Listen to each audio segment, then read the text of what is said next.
So as you can maybe see, we're not having a very impressive day, frankly. Um, let's see what it looks like on the other picture on the futures. Ugh. So this is nothing. This is exactly what the problem is. This is what you call the weak bounce, right? This is the lower weak bounce if you look at the long-term view. I mean, there's no recovery here at all. All we're doing is making like there's some people coming in, but there's still plenty of selling. That's what the weak bounce measures. How much selling pressure is still in the market. So at the moment, the positive sign is that the VIX is still not back over 25, but that could change very quickly if we start turning red. It's not a panic, but it's not much confidence either. Even oil is basically weak bouncing, so that's no good. None of these recoveries look good at all. How about gold? Well, gold never really fell. Silver did. Silver took a big drop.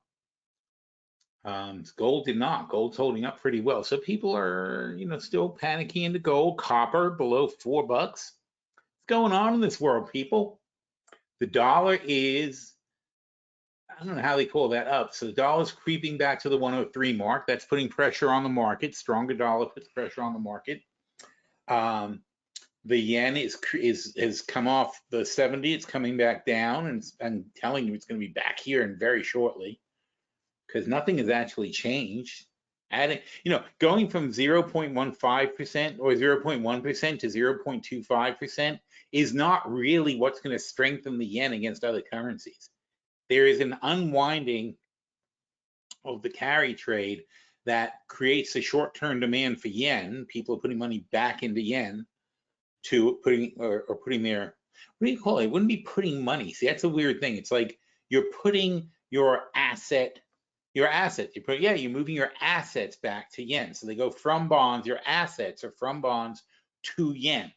We don't usually think of it like that. We think of it like the money itself is the asset, but that's not true. You have an asset, which is your value, right? So your value in bonds is $1 billion, and you move that to $1 billion worth of yen. But if you think about it, $1 billion worth of yen is not 1 billion yen, right? So even if the bond is priced in yen, it's still a unit. The value is a unit that you move to the currency. And then the currency will fluctuate and your value will then change based on the fluctuation of the currency. Then you take your value out of the currency by cashing the currency in, creating a flood of the currency, right? You get rid of your currency, you no longer demand the currency, you put it back on the market, devalues, the pool floods into the market, and now you have your $1 billion or 1 billion yen, or whatever you want to call it, well, big difference. So now you have your $1 billion asset that has no that has no place. You have to put it somewhere. You have to have your asset in something. It's an allocation of assets. Think of it that way. It's hard to think of it that way unless you're rich. It's very hard to think of things this way because you don't sit down with people on a regular basis who talk about moving your asset allocations around. This is what we do in wealth management is you teach people how to move their asset allocations around, and you've got to stay ahead of the game. You've got to be thinking of these things like, what's going to happen if I put my money in this asset? What if I put it in bonds? What if I put it in gold? What if I put it in oil? What if I put it in real estate? All these things have repercussions, and they shift and change. And that's why the very, very wealthy who live off their interest income generally, they just want their money to be safe. And you know what? They've got so much money, hundreds of billions of dollars of assets, right? They've got more money than countries. These wealthy families are like the Saudi prince, the Rothschild family, whoever. There are these wealthy families that control hundreds of billions of dollars, $1 trillion, whatever. and they've got more wealth than a small country. And when they move their money around, it's as much on a whim as it is when you move it around. It really is. But they seek safety. And so when something no longer seems safe, right? Like commercial real estate. When commercial real estate no longer seems safe, then a guy like me, who's a wealth asset manager, is going to say to them, I'm concerned about commercial realty. Same thing I say to you guys. Only you guys don't probably have 18 buildings in Manhattan. So if I tell it to you and you own a piece of a restaurant down the street, it's not the same impact as when I tell it to somebody else who has properties, 100, 200 properties around the world that are worth billions and billions of dollars. But they decide to get out of commercial realty. So what happens? They sell their building, which creates inventory of buildings, right? They sell their building asset is converted into a cash asset, right? They sell their building for money, hopefully not Bitcoin. and so the building asset now becomes an open asset on the market. Somebody bought it though, it's not really on the market. So that's the good thing. But still the building changes hands. And what they are doing though is they're taking a building buyer off the market, right? The building may not be on the market, but the buyer and his money were on the market. And it was going to go into commercial real estate. Now it is not going in. Now it went into commercial real estate. You, the commercial real estate asset holder, the ex-commercial real estate asset holder, you are trading a building for his cash. His asset was cash, your asset was a building. You traded. Right? Now you've got the cash. Okay? Do we want cash? That's tricky, right? In this market, what's cash going to be compared to something else? Well, you want interest on your cash, so you have to make some decision of where it's going to go. You don't want to just sit there in bags. But you see what you've done? You've now flooded the market with cash. And you've removed a buyer. You've removed demand from the real estate market. You have fulfilled this demand with your building. You have gotten cash. So even if this guy wants another building, he no longer has as much cash to deploy. But you have increased the supply of money. And so you have devalued the supply of money, although it was his money and all you've really done is sort of traded ownership of it. But still, you've got cash. You had a building, now you have cash. Now there is cash in the market, and there's more cash and less buildings. Less buildings for sale. You've fulfilled a sale of a building, right? But you've also taken a buyer of a building off the market. It's all very complicated, and it's all very connected and very complicated. But that's the thing. You have to think about how fluid everything is. It's just a balancing of assets, and you're trading one for the other. And these people at this kind of level, trading assets, a guy decides to go from gold to oil, it's market disruptive. Guys have $100 billion invested in gold, and they decide to move half of it to oil to balance it out. That's a massive, massive transaction in both ends of the market. You're converting $50 billion worth of gold to cash, and then you're taking $50 billion worth of cash and converting it to oil. That's nuts.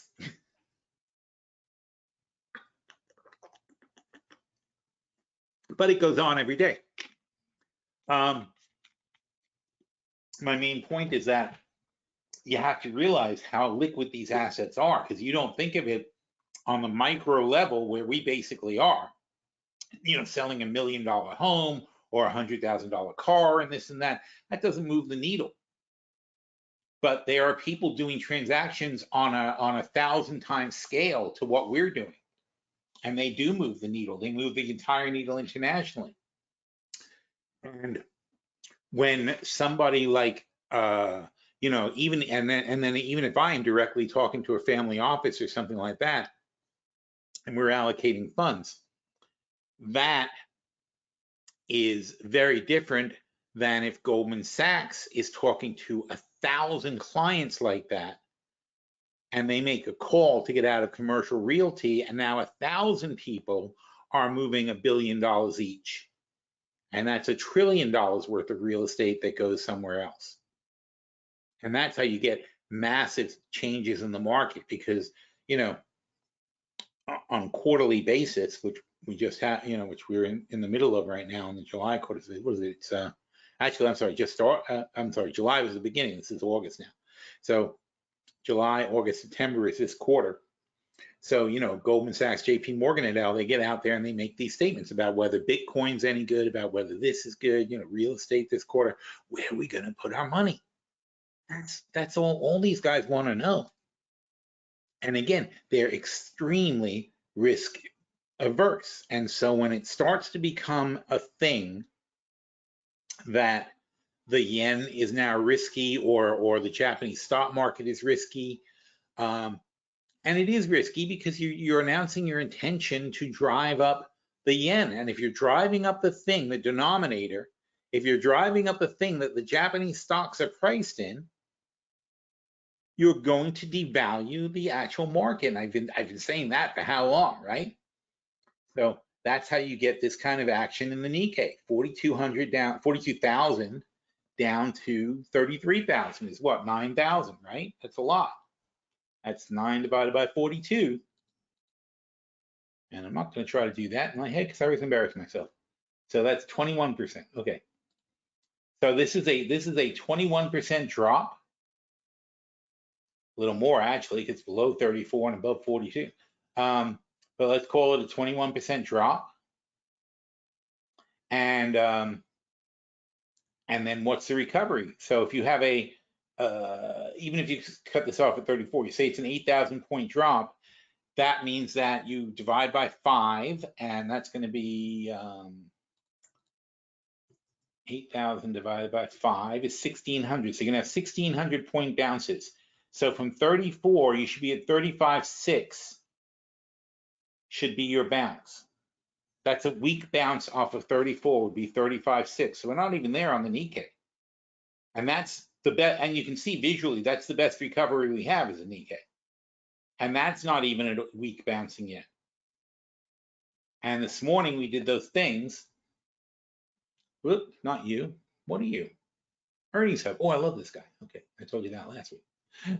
I told you guys how much I love that. I still love it. My love has lasted an entire week.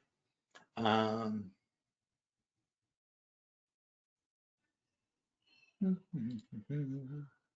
that's a top trade alert. That's not going to do us any good. Stop.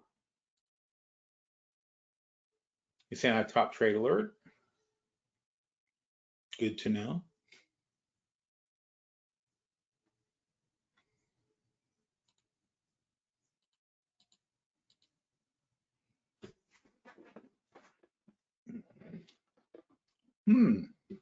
What is going on here? I think I broke it.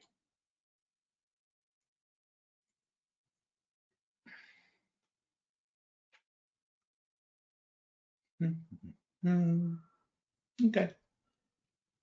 Try that again.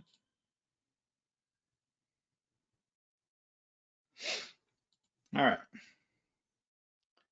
Now I gotta remember why I was looking here.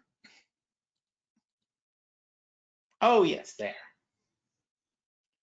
All right. So, although the futures are not the same thing as the, that's not going to work. I'm going to do this. La da da. Okay, that can go there, and that can go there. What? Oh, I see. There you go. All right.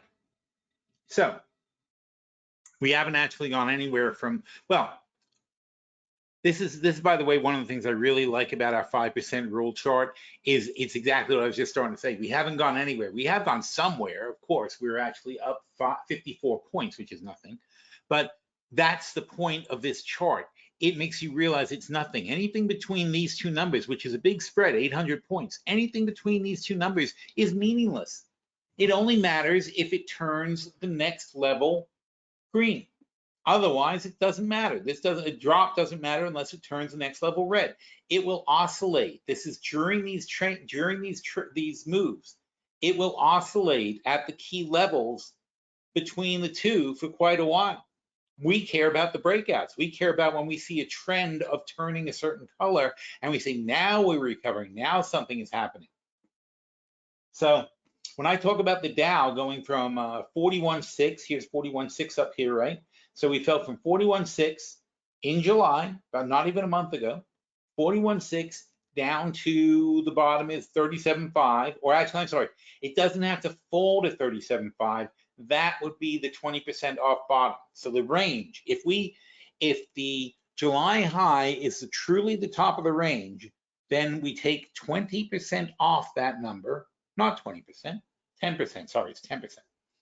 We take 10% off that number, and that should be well, if we're in a bullish run, that should be the bottom. 10% lower than that would be below the midpoint, but we're going to call the midpoint 37.5. So we're going to say the midpoint should be about 37.5 if this is true. That's what we're testing the theory of, though. Is this true? Were these tops legitimate, or were they a mistake? If we start falling below these levels, then these tops were never legitimate, and we would have to go back and refigure. Probably we'd go back to 40,000, where we seriously see the resistance line, not support, but at least we had resistance there, and I would say that's a more real number, not to mention we already know that 40,000 is significant on the Dow. The Dow goes 10, 20, 40. That's how the Dow moves. So we know 40,000 is a seriously legitimate line. We're just right now supposing this is a bullish run. We've broken over 40,000, and now we're establishing new highs. There's no proof of that yet. We had a very, very quick, sharp, unsupported pullback that took us all the way down to, we actually fell to like 38.5, which is down here. We fell to the weak bounce off of that base. So that's not good. And also not good, though, is the fact that we think that this is a more realistic value for the S&P. I'm not even buying into 49.50. I say 4,800 is the actual true value for the S&P. And that's giving it inflation. That's adding 10% to our previous thought.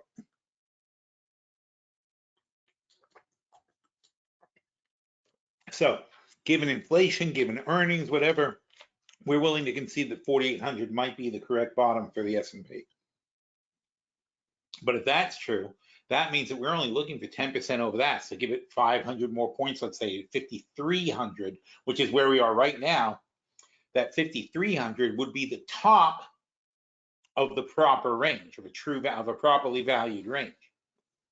All right. But anyway, in very simple terms, though, what we're doing here is we're saying, were these highs legitimate? So I take the highs, I run my 5% calculator on the highs, and that then tells me where we should be. Now, when you see this kind of lockstep movement where they're all in the same freaking range, then you know that computers are trading the market. This is no people. Individual people don't all get together and decide that they're going to trade exactly between the strong bounce and the strong retrace line on all 5 major indexes. That's not real. That's algo trading. So this was an algo high, and this is an algo sell-off, and we don't know what people really expect because we aren't seeing any people trading at all here. If there were any people trading, one of these indexes would be going off in a different direction. Not only that, but we learned from this that nobody has varied the algos, because that again is like a person action. Nobody has changed the algos from on the way up to the way down. They're all running the same levels, the same programs, the same everything. So when you really see sentiment changing, then you're going to start to see some of these things start breaking. Anyway, so the Russell 2062 is, the Russell has failed this line. That's bad. The NYSE is not on here, so we don't know what it's doing. The NASDAQ 18279, the NASDAQ has failed the strong bounce line. S&P 5292 is still in the range, and the Dow 39,197, barely hanging on. So we've lost the Russell, we lost the NASDAQ.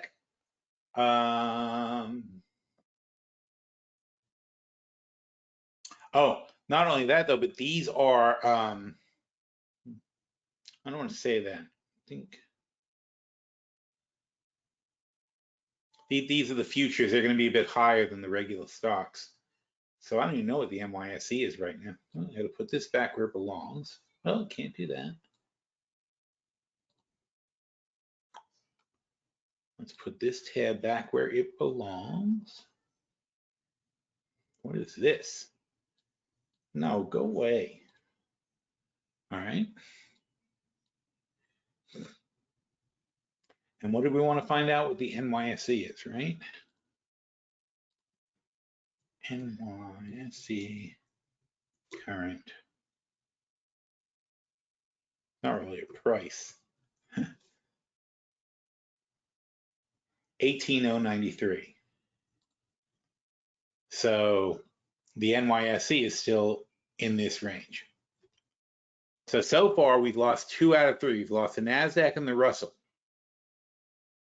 And we'll see where we end up at the end of the day. Once you lose 3, now you know which way the trend. If you lose 3 out of 5, there's your trend, right? Obviously, when 3 out of 5 are lost, you're trending down. And you'll see the pattern changing. This is a very interesting pattern we had this morning. We're dead in the middle. But like I said, that's all that is a result of some algo trading. It doesn't mean much. We talked about Japan this morning. That's a nightmare. It's funny because while I was looking at this, I decided to take a look at what America looks like, and it turns out we're about the same. They are 150% of their revenues are expenses, right? That's bad. You know that's bad, okay? If you make $100,000 and your expenses are $150,000, then you better die before you're bankrupt. It's pretty much the way it works. There's no magical fairies that get you out of this sort of problem. But then let he who is without sin cast the first stone, because how much are we? We're 150%. We're spending 150% more money than we have. So we're doing the same damn thing as Japan, except that we're $35 trillion in debt, and they are only 12 trillion in debt. And it's very confusing with debt because they keep talking about, like with Japan, they constantly talk about that they're only 9 point something, almost $10 trillion of internal debt or external debt, and they act like it doesn't matter. The debt that their own people hold doesn't count, which is what we do with Social Security also. Social Security is a debt that we owe to the people who put the freaking money in the Social Security program. We took that money and we spent it and we pretend it's not a debt. We pretend we don't owe those people the money that they spent their entire working careers contributing to Social Security. They expected to get that back with interest. And why would they expect such a thing? Because we promised it to them, because that was the whole point of the program. Hey, buddy, we're taking 12% of what you make and we're going to put it into this savings account that we're going to force you to have, whether you want it or not. And so you could have given it to a stockbroker, you could have put it into Berkshire Hathaway, you could have bought Coca-Cola or Apple or something like that, and you'd be your millionaire now. But no, we took it from you and we invested it for you, and oops, we lost it. That's what the government is saying to you, basically. Okay, they took your money and they lost it, and now you're coming to them and they say, "What are you, entitled? This is an entitlement program. Why are you so entitled? Why are you coming to me, the government, for money?"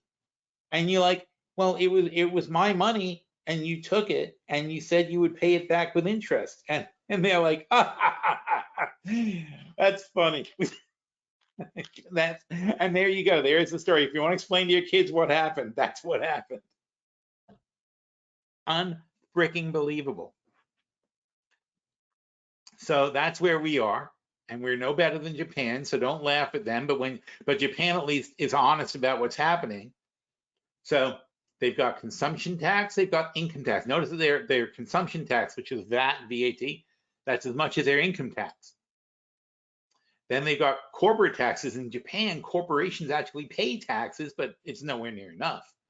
But at least still it's 20% of their revenue. You know what our corporations pay? They pay 400 out of this 4.4 trillion in revenue. I got to show it to you because you're not going to believe it.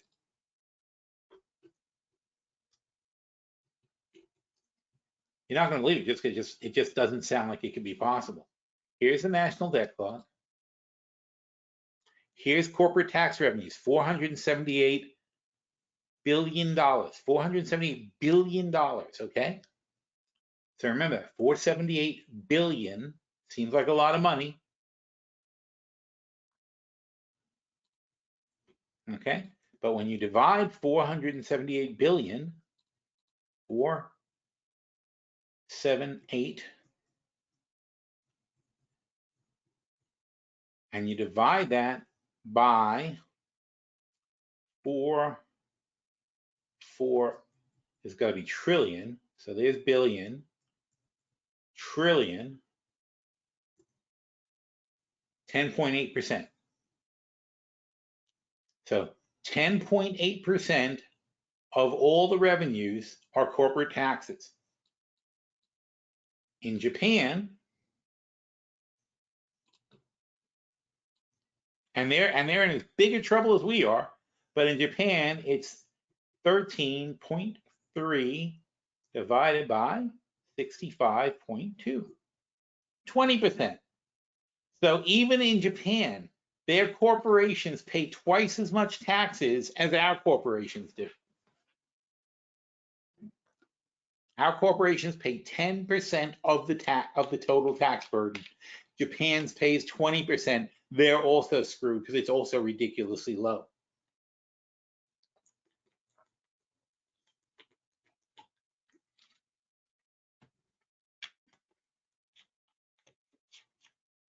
So I can't even read this. What's that? Oh, this is inheritance tax, teeny tiny amount. This is gasoline tax. And then God knows what those say if they say anything. So what do they spend it on? They spend a little bit on defense, 10% on 8% on defense, let's say. They spend, what do we spend on defense? We spend on $6 trillion. We are spending over $1 trillion on defense. So we're spending 15% on defense. Contingency fund for COVID. That's an interesting thing considering it was 2021. Okay. So they had their fund for COVID back then. Education and science, 5 trillion, 10%. And can you imagine if we spent that much on education and science? We don't have the breakdown here. We do not spend 10% on making our citizens smart. That doesn't happen. Miscellaneous, God knows what that is. That's a big miscellaneous. Public works, they spend a lot of money on public works. They spend 8.2 trillion on interest on their debt. And here's the problem for Japan. That's at 0%. Now it's 1%. So now they're gonna now that 8 trillion yen is gonna go up to 24 trillion yen. 24 trillion yen makes it the second largest budget item and blows their budget out of the water, just going to 1%. God forbid they go to 2% and it becomes above their biggest budget item. They cannot possibly make it up with revenue, and they're gonna die. Their interest on the debt alone, going from this number to 1%, let's say is 24, 2% is 48, and 3% is 48 and 24, whatever that is, 60, 70, what? 48 plus 24, 62, 72. 72, so double. So at 3% interest, if Japan had to pay 3% interest like we do and everybody else does, then this interest on debt would be whatever the hell number I just said, 72, whatever it doesn't matter what it is, 72 something, 72 some amount of yen, trillion yen or whatever that is. Yes, 72 trillion yen. It seems meaningless when you talk about it that way. But anyway, some huge amount of money, but it becomes double what their Social Security is. And more importantly, it's more than their total tax revenue. That's the end of the game. If your interest payments are more than the total revenue of the country, You can't cut if you cut every single other thing, you would still be running a deficit. That is the end. Japan is nearing the end of this game. The only reason they aren't already at the end of this game is because for some reason people are still, and it's mostly the Bank of Japan, but people are still buying the Japanese bonds at 1%. But that's what happened to Greece. For a while, everybody kept buying the Greek bonds, and then suddenly,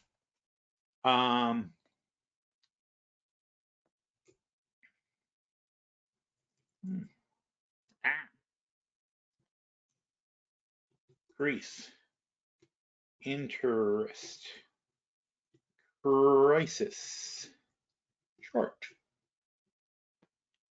You just keep throwing words at it until it figures it out. Oh no, that seems horrible, doesn't it? Oh my God.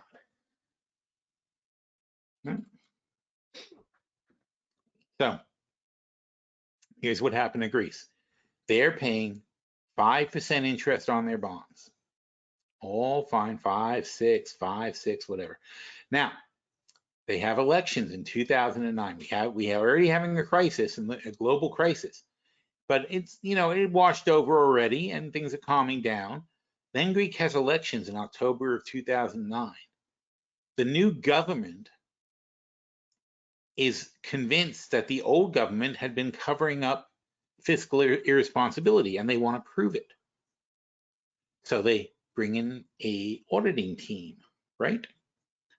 And the auditing team says, you guys are right.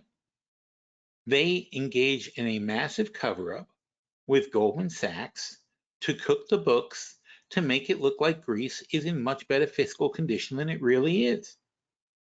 Aren't you happy you figured that out? And they were very happy until the fact that Greece was in much worse condition than was previously thought caused people to not want their bonds anymore, and their bonds and the rate that they needed. Now, Greece still needed to borrow the money. And so because Greece is in the EU and can't print their own money, they could only borrow money to cover themselves. And so they went further and further into debt, and the people buying the debt demanded higher and higher and higher rates.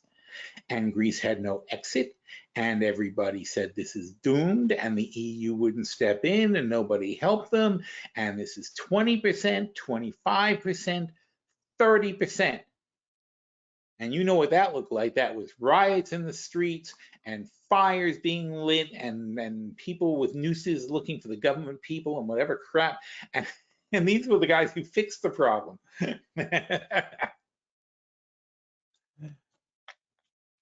It's like the U.S. president, supposedly on the first day of office, the U.S. president gets handed this little book that tells him what's really going on in the world, and that's why they all turn gray. Because it's like, congratulations, you got the job. Now look at what's going on.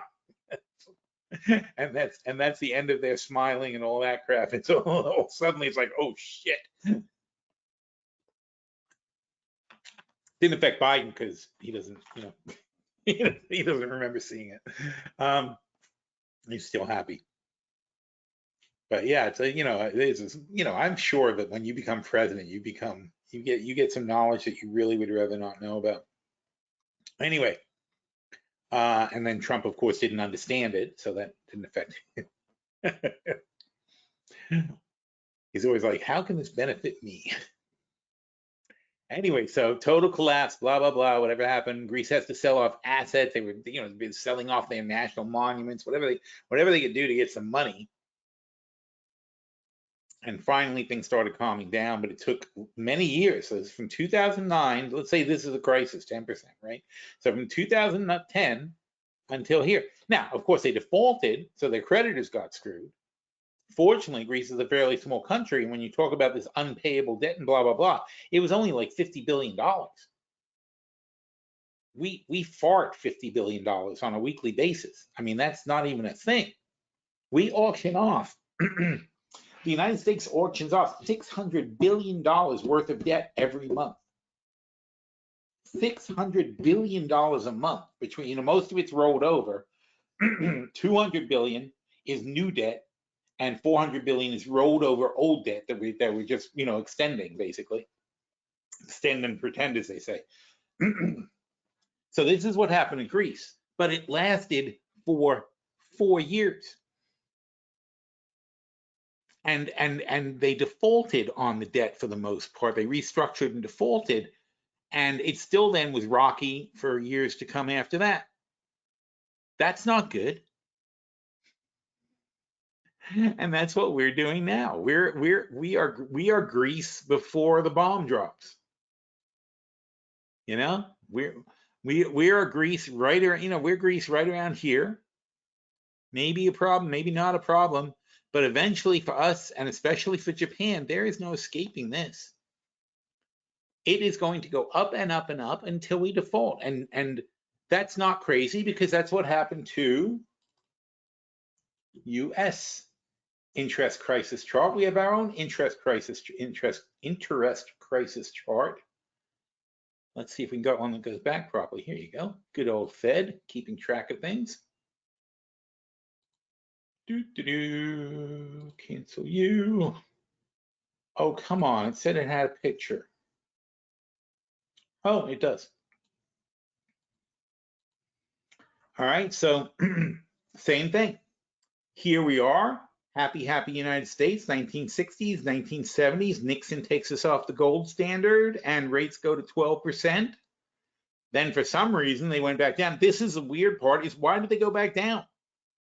You took our currency off the gold standard. We had a recession and took our country off the gold standard, where our currency is now unmoored.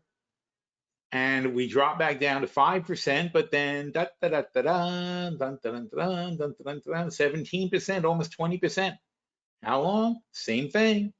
Here's 3 years, another few years, and oh, this is what, 1982, and even into 84. So basically from 77 to 84, about the same kind of thing, about 7 years. But there was a period here in the middle, 15, 18% interest.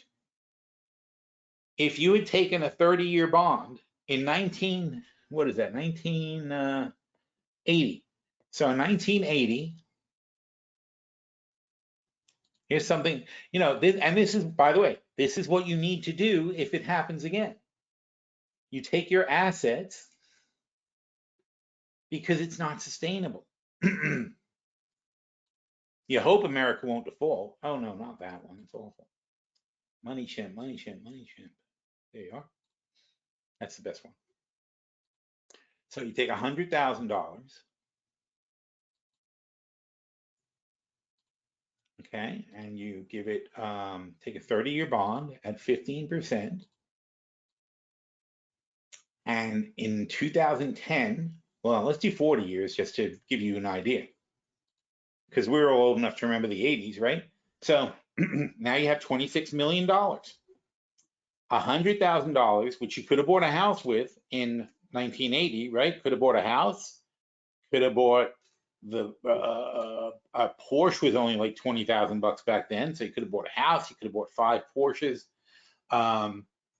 You could have bought 100 Volkswagens or 50 Volkswagens, whatever. They were $2,000. You know, a good job in 1980 was 35,000 bucks, was like $100,000 job now. So anyway, so proportionally though, let's say a house, right? So you could have bought a nice 3-4 bedroom house for 100,000 bucks, and now let's say it's $2 million. Okay, so here you are, you would have been 10 times ahead of inflation. That's basically what it means. You put your money in that, you put your money at 15%, and now you say, well, what if the interest rate stays at 15% or goes to 20%? It can't stay that way. There's not enough money in the world for it to stay that way. You can't just have decades of 15% inflation. It's not possible. I mean, Argentina does it, but it's like, you know, have to be an irrelevant currency. We can't do it. The whole world would be completely bankrupt. So it's highly unlikely to continue. Therefore, the best place to put your money is in bonds at those kind of rates. But even now, with the rates, with bonds paying almost 5%, people are putting money in bonds because they don't think that can last. But they might be wrong about that. Because again, look at what we're doing. We're spending 150% of what we take in. We refuse to face reality. We refuse to balance the books. We won't tax people. We won't even tax the corporations who are paying nothing in taxes. We won't tax the multi-billionaires. I mean, they're multi-billion, they're trillionaire corporations. There are 100 billionaire people, and we don't say to them, you know what? You have too much freaking money. Here's how much money there is in the world, and you've got too much of it. It's patently unfair. It doesn't matter that they got it. It doesn't matter that Bill Gates got rich by creating a program that is still, to this day, from 1980 to now, is on every single computer. No, it was in 1980, 1990, whatever. But it's on every single computer in the world. No, it was earlier. It was the 80s. It was the early 80s, Bill Gates. So the fact that he has created something, and if everybody in the world, if 8 billion people gave Bill Gates $50, that right there is 40 billion bucks. Am I right? 8 billion times 50. No. 8 times 5 is 40, $400 billion. Okay, yeah. Because it doesn't go directly to him and there's costs and all that. So yeah, that's basically where his money came from, right? Everybody in the world gave Bill Gates $50 for their computers. That was his share of the computing era. That's why he has so much money. And he's given most of his money away. He still has $100 billion. He just had so much money, it was embarrassing. And he just tried to give it all away, and it kept coming in. Whereas Steve Ballmer, very interestingly, Steve Ballmer had $20 billion when he left Microsoft in shame and disgrace. But Steve Ballmer had $20 billion in Microsoft when he quit or left. He was showing the door. And he was not charitable. And despite the fact that he bought himself a sports team, and despite the fact that he did a whole bunch of dumb things with his money, leaving the money he left in Microsoft caused him to have $100 billion. That's how much his money grew, just owning his piece of Microsoft. And now he's richer than Bill Gates because Ballmer doesn't have a charity foundation. Ballmer doesn't give it away.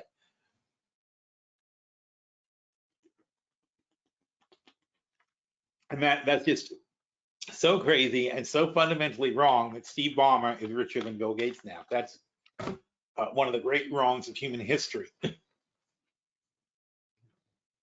I mean, come on. Anyway, point being,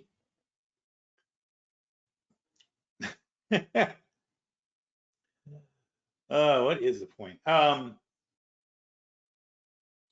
Where were we? We were on this part, right? Yeah. So we're talking about the crisis of Japan comes at 3%. Let's keep all that in perspective, right? The crisis of Japan comes at here, 3%. Whereas for most of history, 3% is very, very low. This will destroy Japan. It will also destroy us, frankly. Now, we are currently paying about 2%, 2.5% on our money. Is it still the compound? Oh, that's compound rate. So we are only paying about 2.5% interest because it's blended right over the many years that we've been doing it. We are inching up on a regular basis. We are already paying $1 trillion per year in interest on our debt. So of $35 trillion that we owe, we're paying, well, that's almost 3%. We're paying about, we're not quite paying $1 trillion yet, but we will be. We're currently paying less than 3%, but not much less, 2.5, 2.6%. We will be paying 3%. That's just a normal rollover of notes. It's not going to stop. We'll be paying $1 trillion plus next year. It will go up to $1.5 trillion. And that's still only like 4%. $1.5 trillion out of our, and don't forget, we're not paying this now. In the budget you're looking at now, here, in this 4 trillion, we only paid 400 billion.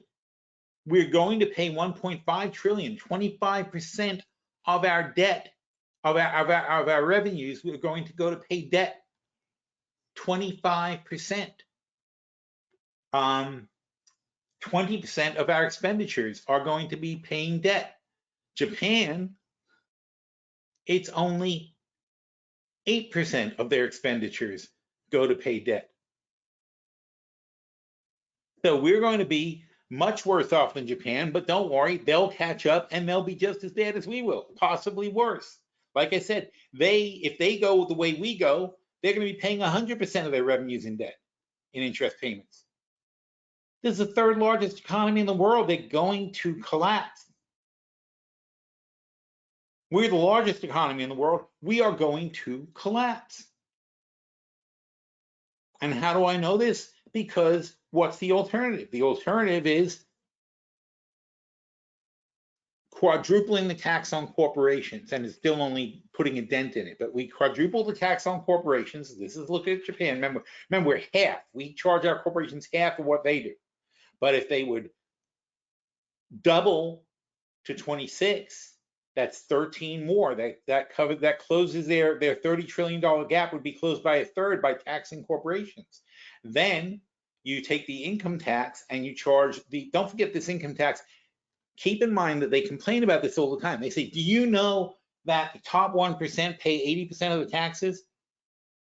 You hear that all the time from conservatives, right? Do you know the top 1% pay 80% of the taxes? It's like, first of all, you're not in the top 1%, you're a moron. Because the tax they don't pay is tax that you have to pay. All right? Also, it's because they make all the money. That's why they pay all the taxes, because they make all the money. You can't you can't have people who don't make money pay taxes. That doesn't make any sense.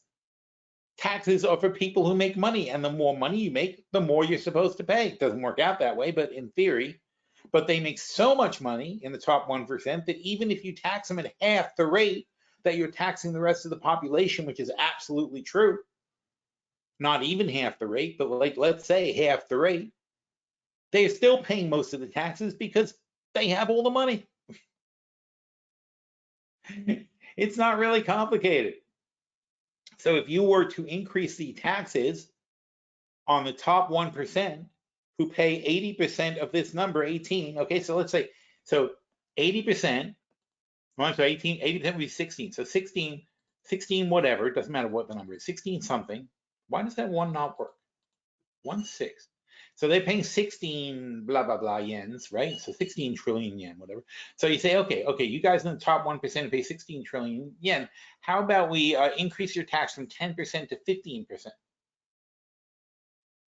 That would add 8 trillion yen. Oh, look, we're closing the gap again. We're adding more than 10% to the total revenues. In the US, that would be a couple, that's 10% of 4 trillion, 4.4 trillion. That's going to be another $400 billion a year. And that's exactly true, because the Trump tax cuts are costing us $500 billion a year. The Trump tax cuts to the top 1% lowered their taxes by $500 billion a year. And therefore, it increased our deficit. In the last 5 years, it increased our deficit by, not even 5 years, however many years it's been since he did it. He did it by the second year. So 3 years of Trump, 3 years, 6 years. So in 6 years, at $500 billion a year, it's increased our deficit by $3 trillion. But that doesn't even count the corporations, where we really got screwed, because the stock market has doubled from 40 trillion, from 20-something trillion to 40-something trillion. The stock market has doubled, and we didn't tax it. So there's trillions of other dollars that didn't get taxed because we had those tax cuts. So let's say conservatively $5 trillion have been added to our deficit from those tax cuts. And that's over and above the deficit we've run, which is $2 trillion a year, of just spending more money than we take in.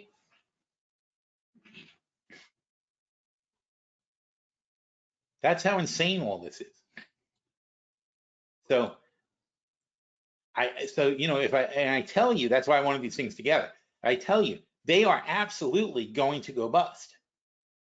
This can't be sustained. They have to default or go bust. And it's the same thing, basically. It's not much different.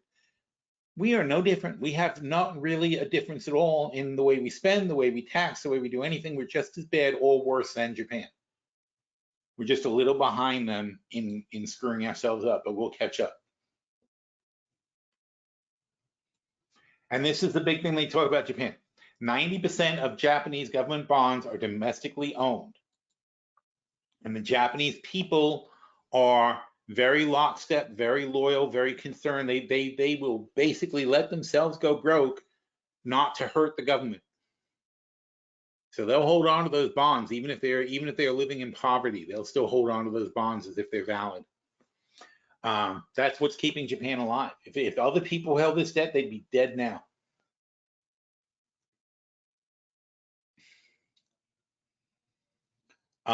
What did we say? This is this Bodie? This is too good for Warren. Oh yeah, it's Bodie, right? Okay, this analysis is too good for Warren. I like this. The yen stability, like Schrodinger's cat, because I said Schrodinger's cat, so he picks up on it, and he puts the umlaut, which is really good. I wouldn't even know where that is on the keyboard. So yen stability, like Schrodinger's cat, exists in a state of quantum superposition. It appears stable. It's a great analogy. As long as the underlying fiscal dynamics remain unexamined or unchallenged by market forces. I didn't realize I was that deep, but that's really deep. Any significant change in shift in perception or policy could collapse the stability. That is exactly right.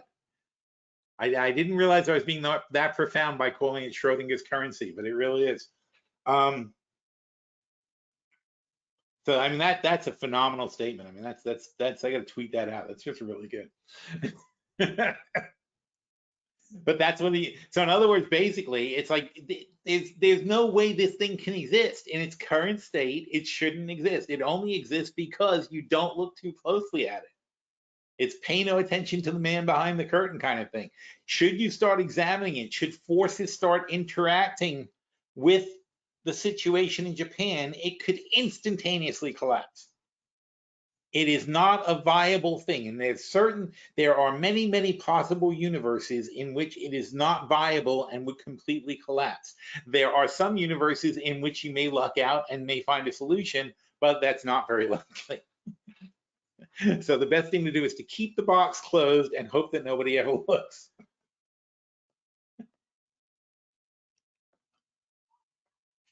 It's like the thing, because like there's different ways of explaining Schrodinger's cat. Like you put a cat in a box, and there's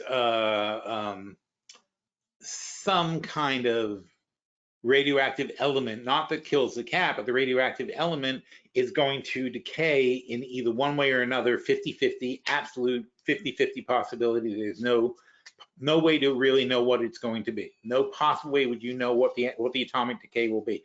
The decay will then release a poison pellet that kills the cat if it goes one way, or not if it goes the other.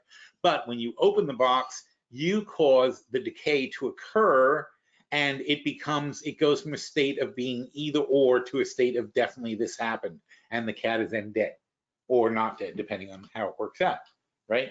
So that's fine. But in this case, you could say with Japan, like with the currency, yes, it could go either way, but the longer you leave it, the worse it's going to be. So now imagine that you keep the lid closed with the cat in the box, but the cat just dies of starvation. If you keep ignoring it, it's going to die.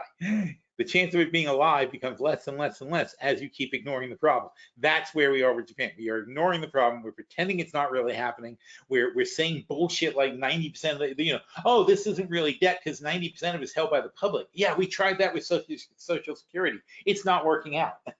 So that's really the logic of Social Security. We lent the money to our own government at low rates, and they didn't actually pay it back. And now they say, well, look at your Social Security system. It doesn't have enough money. And you're like, yeah, you irresponsible bastards. What'd you do with the money? That's the government saying that to us, not us saying it to the government. We act like it's okay. That's the weirdest thing of all. We act like that's okay. That we act like we put this freaking money in every time we got paid our entire lives. They took it out of our paycheck and said Social Security. That was our money for our retirement. They took it. You know, if a person does that, you sue them. You know, if you give your money to Fidelity and they take your retirement account and they blow it on missiles to fight wars that make no sense, then you come back to them and say, well, where's my retirement account? And they're like, oh, well, we had this war and it was really expensive and we didn't actually win. We kind of withdrew with dignity or something. So here's some dignity. Have a nice day. That's the situation with that. It's nuts. We're all nuts. Everybody's nuts. So there's that. So that's what I was talking about today. And if I had a proper sign-in, we'd know what we talked about otherwise. La-da-da. Crypto.com. WP admin, correct? That's me. Log me in. Now I've got a membership account. No, I don't want to go there. For some reason, that's my default. Always thinking I want to write an article. Oh, this is important. Okay, so this morning, among other things that we talked about, but we were looking at. Oh yeah, let's look how it turned up in chat. It's the same thing, so it's. I'll just show you organically how we get to these things. How are we doing? Any big questions? No questions. Fantastic. All right.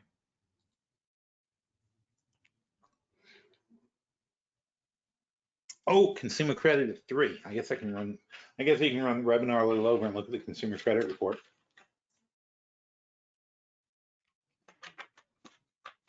The short story here is here's consumer credit. People went nuts using their charge cards and such. You know, you've been sitting in the house for a couple of years. You're finally allowed out. You go and get your new car, you go and get your whatever's and some new clothes, and you know, you want to go out and party and you travel and you book airplanes and blah, blah, blah. And so you spend a lot of money.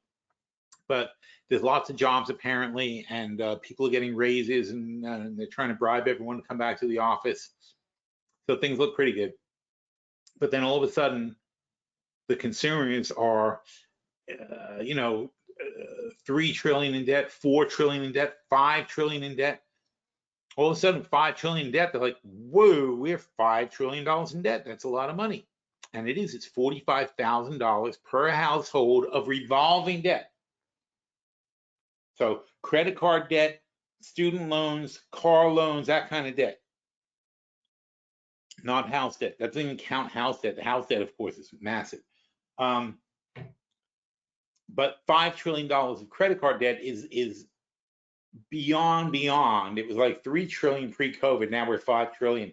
It's insane. And it goes back to the same thing because now these revolving credits are more than 10%. In fact, I'm sure you guys have noticed on credit cards, even if you're not delinquent, they have been sending around notices. I think I printed one for chat one time that my mother got because she showed it to me and I was like, what are you talking about? I'm like, this is insane. The notices say something like, you're a lovely person and you're not delinquent, but if you are delinquent, here's what happens. The minute you're delinquent, your rate goes up to 35%. You could have been a loyal customer for 20 years, but God forbid you miss a payment and your rate goes to 35%, and you are supposed to somehow pay 35% per month, which in this case would be $15,000 per month, right? So your monthly credit card bill becomes $15,000 a month just to pay the interest. Same as the countries, right? Just to pay the interest, $35,000 a month. I mean, $15,000 a month. And so if you owe $45,000, you will pay 150, 180,000. If you owe $45,000, you will pay $180,000 per year in interest until you catch up. That is literally what they're doing. I don't understand how. There's a reason for that. You say, oh, aren't there like usury laws and things like that? No, there are usury laws in certain states. And you know what? The banks don't have branches in those states. I'm sorry, not branches. They don't have offices in those states. No head office. The head office of the bank is like TD Bank. Their head office is in Wilmington, Delaware. I know that because I do business with them there. So TD Bank is in Wilmington, Delaware. Delaware doesn't have any kind of restrictions on how much you can charge interest. And it does not, and the Supreme Court, in their infinite paid off wisdom, had decided that the local usury laws cannot supersede if the bank is if the bank is outside of the state jurisdiction. So in other words, if you want to be charged 20% interest, you have to do business with a bank that is located in your state, that is incorporated in your state and it belongs there. Then they're covered by the usury laws. Otherwise, they're not. That's why people love federal credit unions, right? Because they're governed by the local laws. But a regular bank, a big bank especially, they don't put their offices in places where they are governed by laws like that. So that's insane, because obviously the average person in the bottom 60%, don't forget how bad things are for the bottom 60%, but the average person in the bottom 60% is not going to be checking these things. They're not going to verify it. They don't understand. They don't even understand the piece of paper like my mother got. My mother's not dumb. She's not. I mean, she's always written the checks and balanced the books for the house and all that. So my dad was like, I make money, I don't spend money. He's like, I don't pay for it. I just, but he always should spend money. He's like, he was like, his attitude was always like, I'll just make more money. If you need money, let me know. And I'm a little bit like that too. I don't like the detail parts of things. The bookkeeping things very annoying to me. But anyway, so like I said, my mother understands that stuff. She looks at her statement. She's always checking her credit cards and so on and so forth. That's why when that came, she showed it to me and said, "What the hell is this?" But the thing is, the way they write it, they're like, you don't have to worry about this, but we're just letting you know what does happen to people who are delinquent. And of course, everybody thinks they're not going to be delinquent or whatever. But the fact of the matter is, and some crisis happens. And again, the same people, the bottom 60% people, have less than $1,000 in their bank. That means if there's an emergency, if their car breaks somehow, if something bad happens, if they end up being hospitalized with the shitty insurance that everybody has, they get thousands of dollars in bills. They put it on their credit card. All of a sudden, they're on the credit card. Then they lose it. Then they carry the credit card balance. They're paying it off as much as they can. But then something else happens. Maybe they lose their job, and suddenly they can't pay the credit card bill. Now it's 35%. So now this $3,000 credit card balance they didn't think was a big deal is now costing them $1,000 a month, $12,000 a year just to pay the interest, when they were when it was a $3,000 bill at 18% or at the teaser rates or whatever they give you to get you to use these credit cards, then they thought it was all fine. Didn't seem like a big deal. They were being charged, on $3,000, they're being charged, $300, $600 in interest. Suddenly 35%. So this is insane. And the same thing with payday loans, is all these paycheck services and things like that, same crap. If you're poor and you can't put $1,000 in the bank, then you get charged fees, like $25 a month worth of fees from the bank, and then there's overdraft fees and this and that, and they just take away your money. They're just chewing it up. $1,000, $25 a month. That's $300, you get $1,000 on fees just to have a bank account.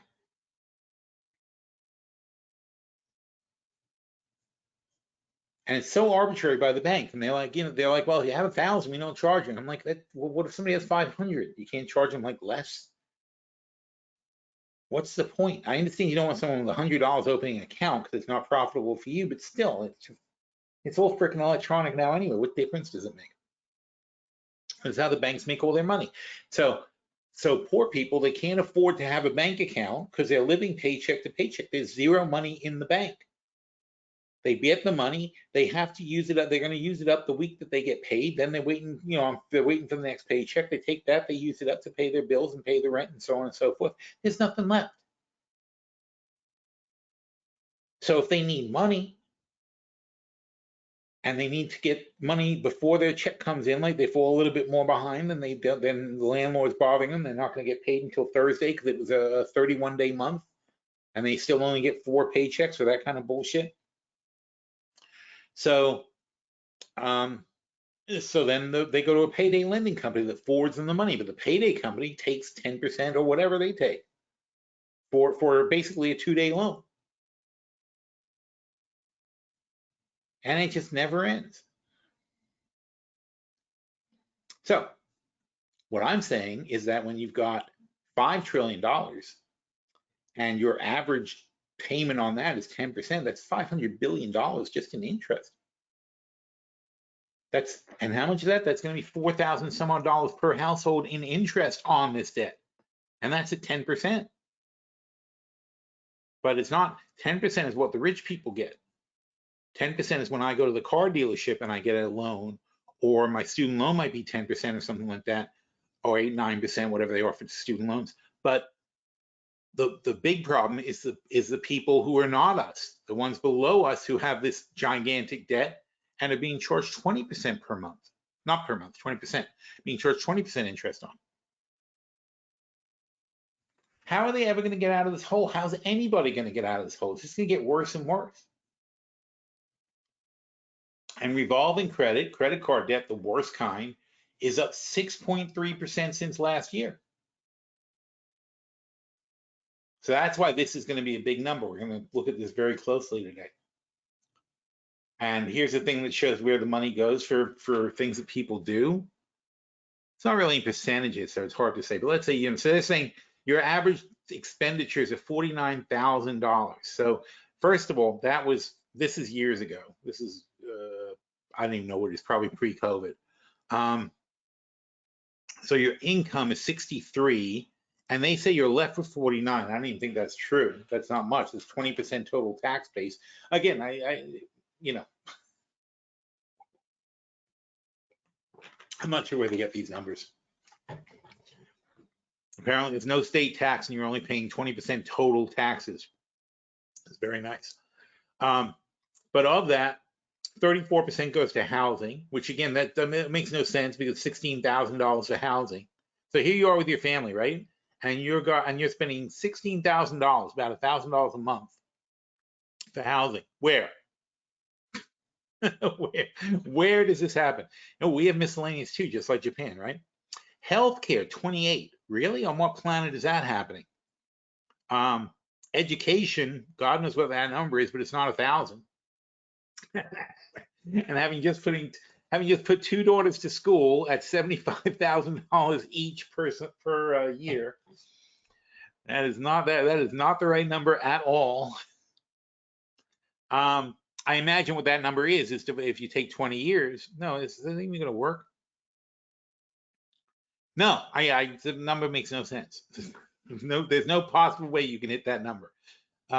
Insurance going up, right? Alcohol, only literally $457. I have gone to bars and paid bar tabs bigger than that. Not just for me, but I mean, I've picked up drinks for friends and it's been $500.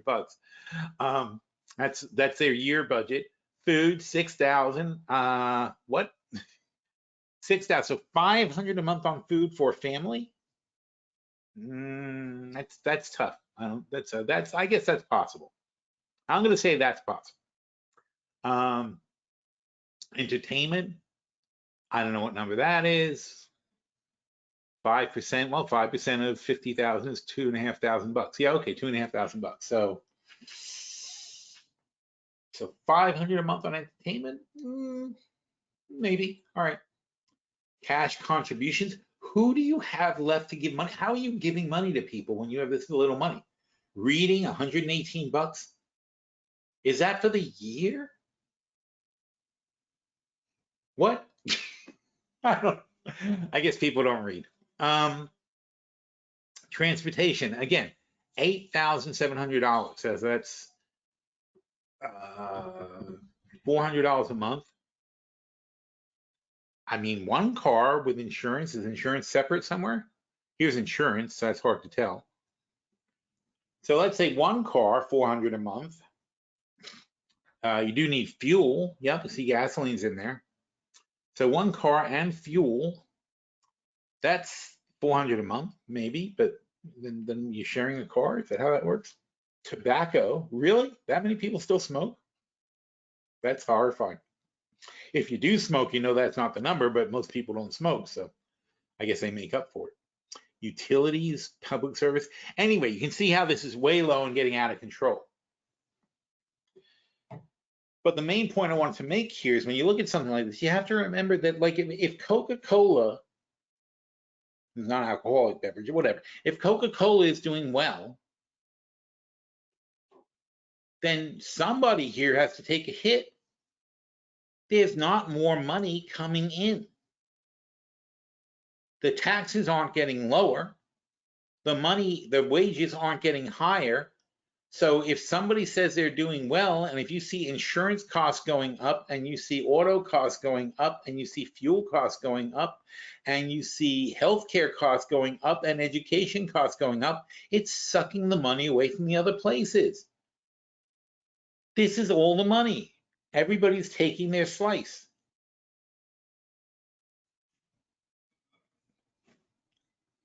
That's something else you got to think about with earnings. When you see earnings, when you see sectors, and that's why I talk about sector rotation. When you see a sector doing really well, it's going to be the expense of somebody. It's not magic money that came in, and that's what's being realized now in AI. All this money that suddenly is going to the AI sector has been taken from other places. One of the places is Intel. We talked about that in detail. Intel is suffering because it's not readily apparent, but companies have an IT budget. So they were going to buy 10,000 brand new computers this year, but instead they bought 100 new chips because they needed those NVIDIA chips. And then so buying 100 of those chips wiped out buying 10,000 Intel computers that they planned to buy.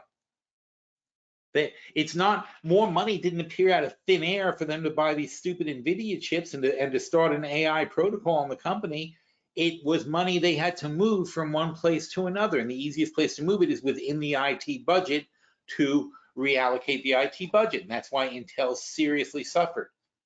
Because you can always put off buying a new computer. It's very, very few times do you absolutely need a new computer. You can almost always get by because frankly, the computers haven't advanced so much in the last 10 years that they don't function. Windows still works on 10-year-old machines. The brand new Windows now works on 10-year-old computers if they were like Intel 5 plus chips. So as long as you have an Intel i5, i7, whatever, they're up to like i9 now. So as long as you have an Intel i5 to i7 sort of range computer that's roughly 10 years old, then you should be fine. They have much better chips now, they have much better computers now, but you don't need it. And therefore companies say, oh, wait a minute, we were gonna buy 10,000 computers for $2,000 each, let's say, and that was gonna be $20 million that we were gonna spend on computers. And you know what? We just decided, or 200 million, whatever the number is. So we were gonna spend $200 million on computers, but you know what? We don't need that. And she was 20 million, whatever, 20 million. So, we don't need that. What we do need though is this AI. We need that. So we can take the money and put it into the AI. And maybe they'll take a little extra from somewhere else, but it's still one bucket goes from another to another. And here's the sickest thing. Wait, where am I? Oh, okay. So let's go back to yesterday's post, I think. I may be wrong, I may be right. Let's see. Phil's posts.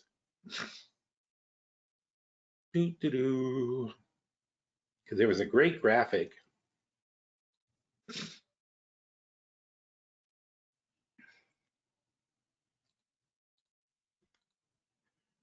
See, down. Oh, no, it was in chat. Damn it.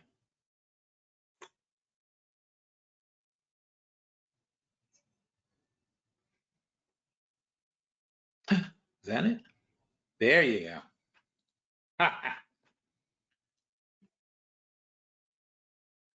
This is really sick.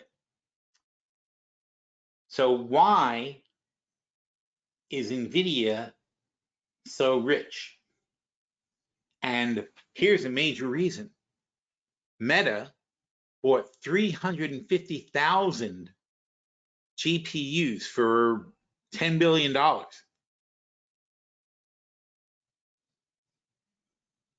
Now, Anderson Horowitz bought 20,000 for $1 billion. You kind of assume that that's how many they needed, maybe.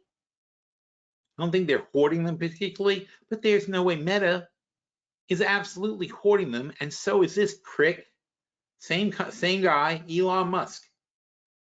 So for XAI, he bought 100,000 NVIDIA chips. For Tesla, he bought 85,000 NVIDIA chips. They're in a warehouse. In fact, they were trying to move the chips from Tesla to XAI, and somebody blew the whistle on him, and the Tesla shareholders were like, "What the fuck are you doing? You can't just decide to take chips from one company and move them to another company, especially when we don't own the other company. We, the shareholders, you own both companies. We don't own both companies. You can't do that." And his answer was, "Well, Tesla's not using them right now, and I need them." It's like, well, then at least give us some money. It's like, no, I'm not going to do that. He's some guy, that Elon Musk. I got to tell you, that's some crazy shit. But anyway, so this thing with NVIDIA is there's a shortage because these people are hoarding all the chips. What's NVIDIA's total sales?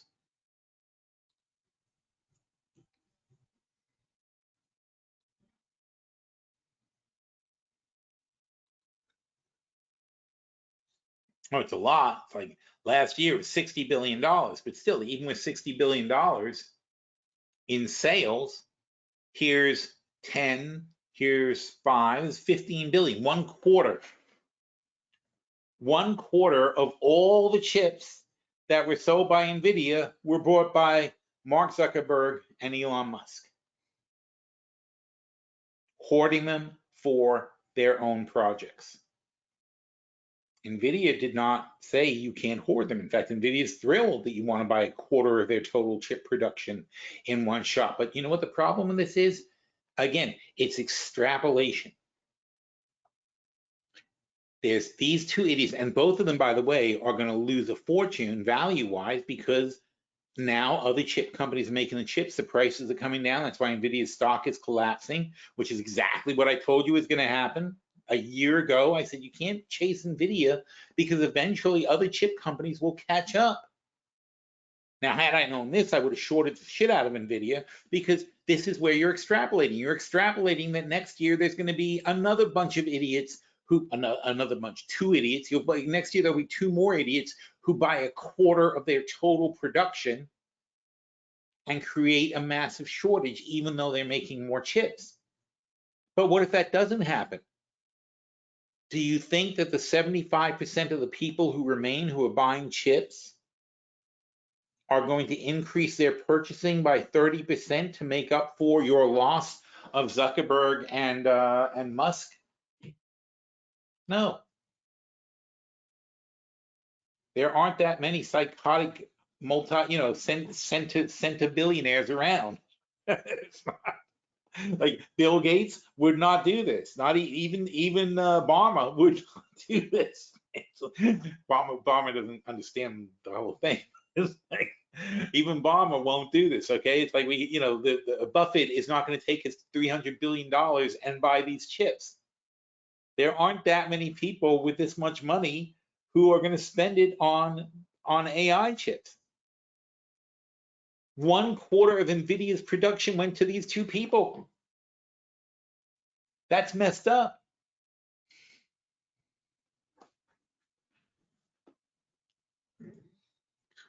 So even when you see the numbers, even when you say, oh, look what NVIDIA did. They went from 26 billion to 60 billion. First of all, the price went up. They didn't really make more chips. The prices doubled or tripled in that time period.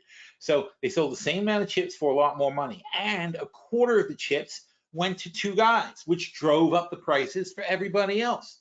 Is that going to continue or change? It's going to change, and not for the better. And that's why NVIDIA has dropped from whatever this number is, 135 to 101, and that is still 32 times their forward earnings.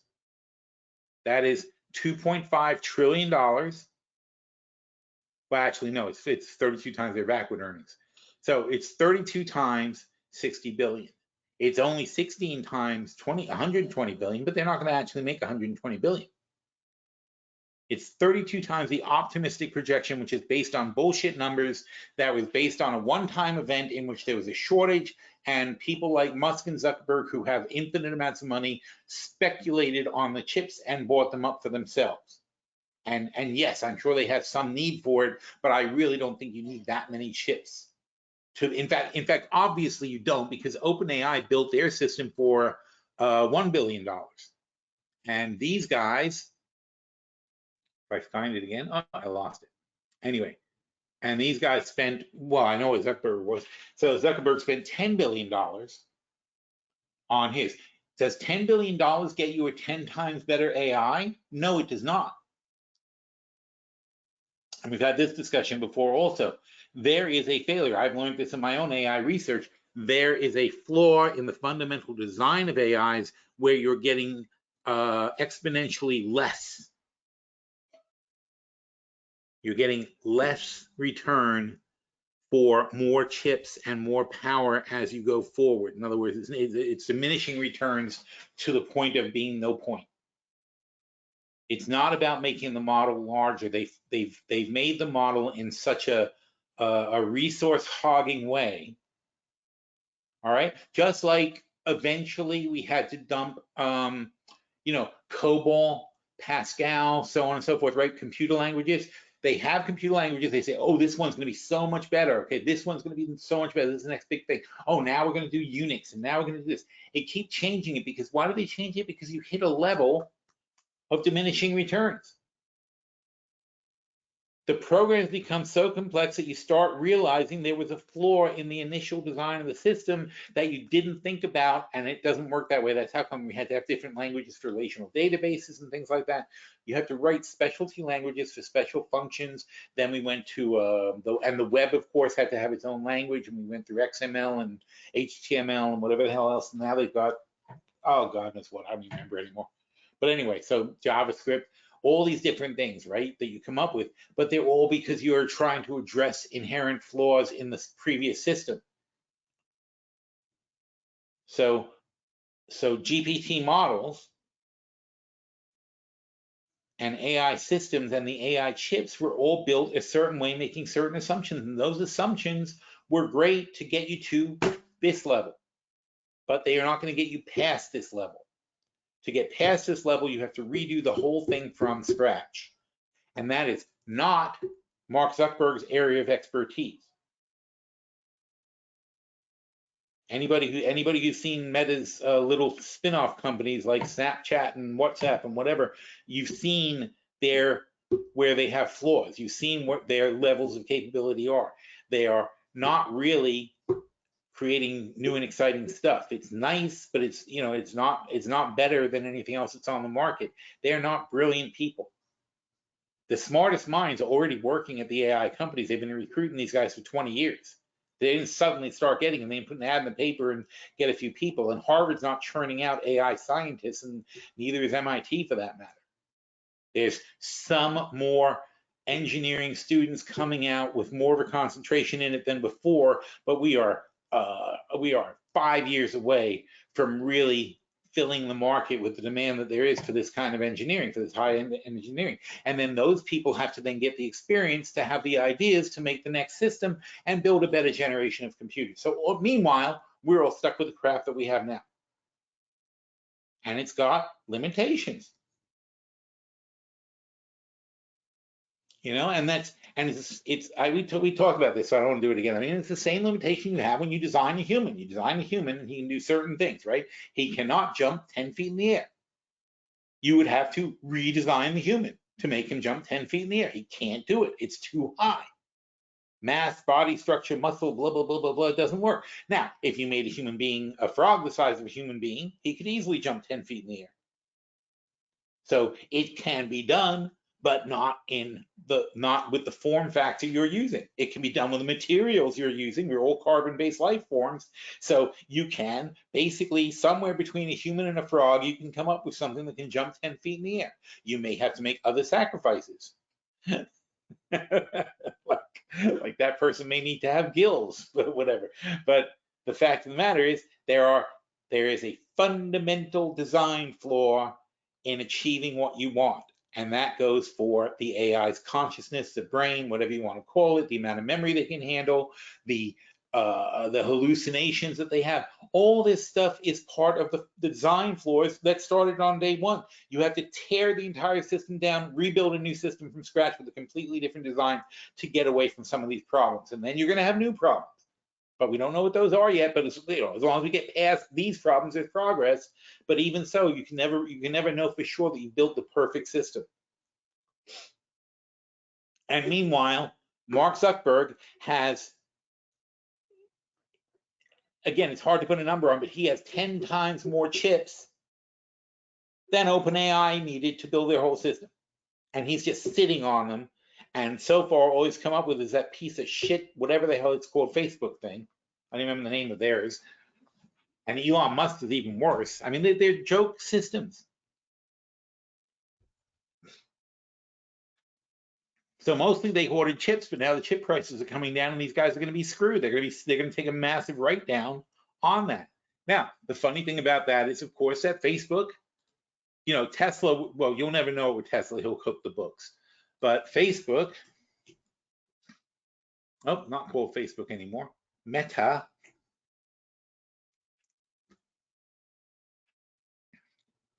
See, the thing about Meta is they make $55 billion a year. So it doesn't matter if they lose a few $1 billion on chips. It can get flushed out in here.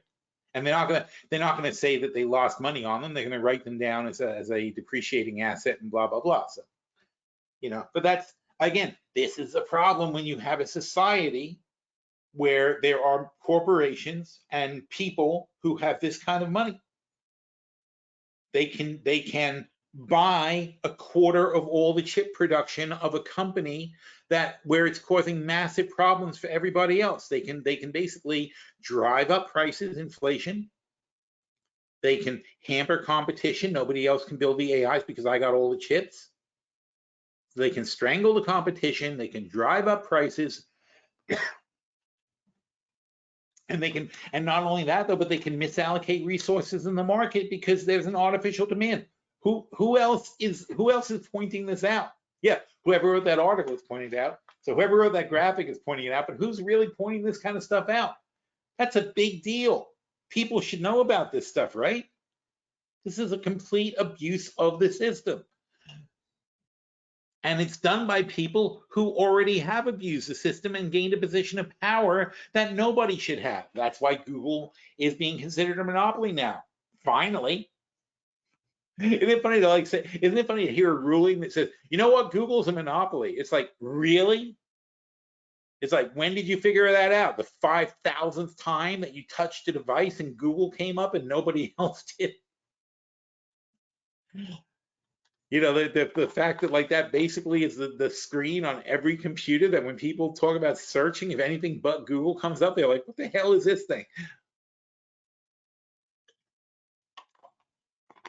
Even Bing, remember we were playing with Copilot for a while? And I quoted Shellbot because it was boring and answered questions, but it had some logic to it. So your browser has been updated. Ooh, how nice.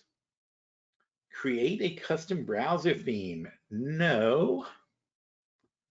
Look how long it's been since I used this. Get VPN. Ooh, that's kind of good, but no. Browse together with workspaces. Really? That sounds good. All right. So save money with coupons. Holy cow. Hell, you started to like this thing. All right. Keep your browsing data up to date. No, thank you. Start browsing. Is this Copilot? I don't even think this is Copilot. How do you get to Copilot? Discover following. This doesn't even seem to be Copilot. Huh. Copilot. Oh, there it is.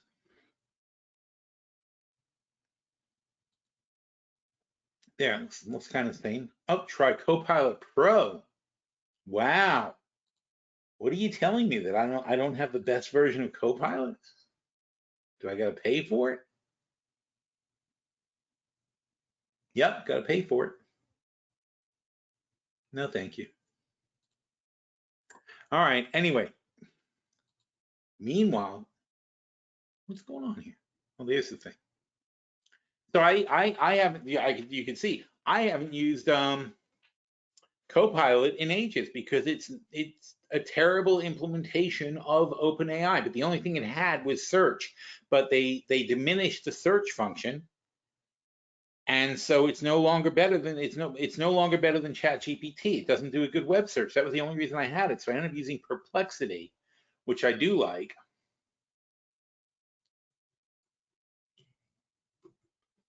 Yeah, Perplexity.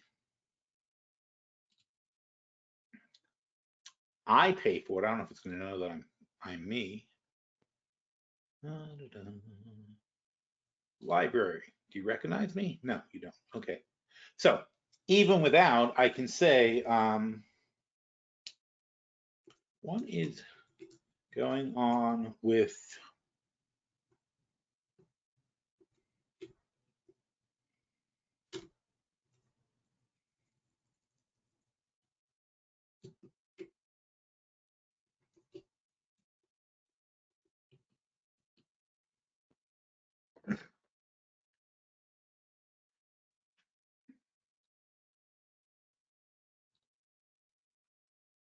so NVIDIA's experienced significant volatility, notable pullback, declining 10%, 430 billion in market cap.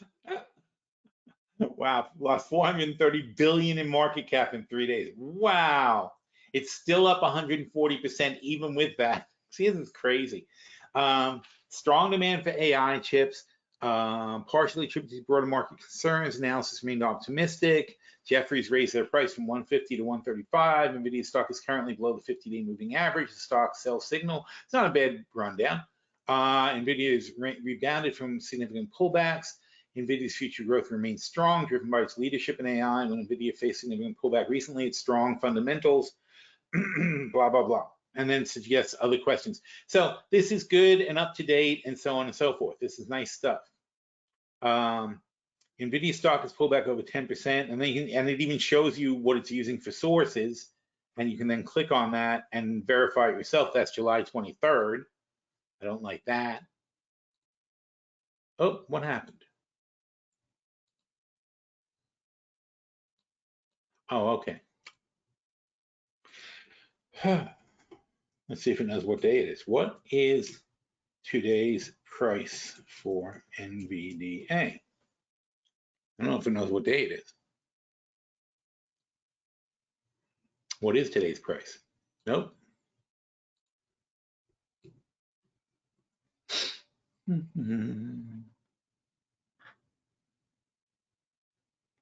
Yes.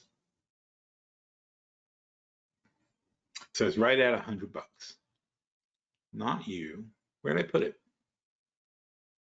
Oh, it was in the Copilot window. That's why.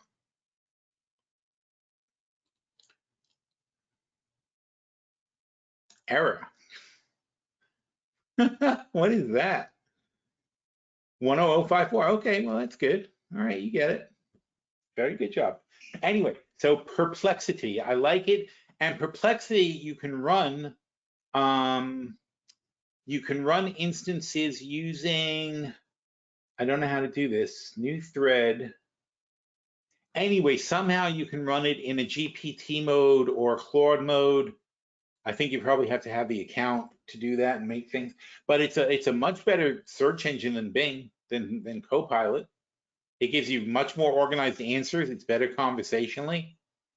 So I highly recommend this. I'd certainly try it. It's free and it's only about 20 bucks a month if you actually sign up for it. If you sign up for it, I know you can use the newest version of ChatGPT and the newest version of OpenAI as well. So you can flip between them.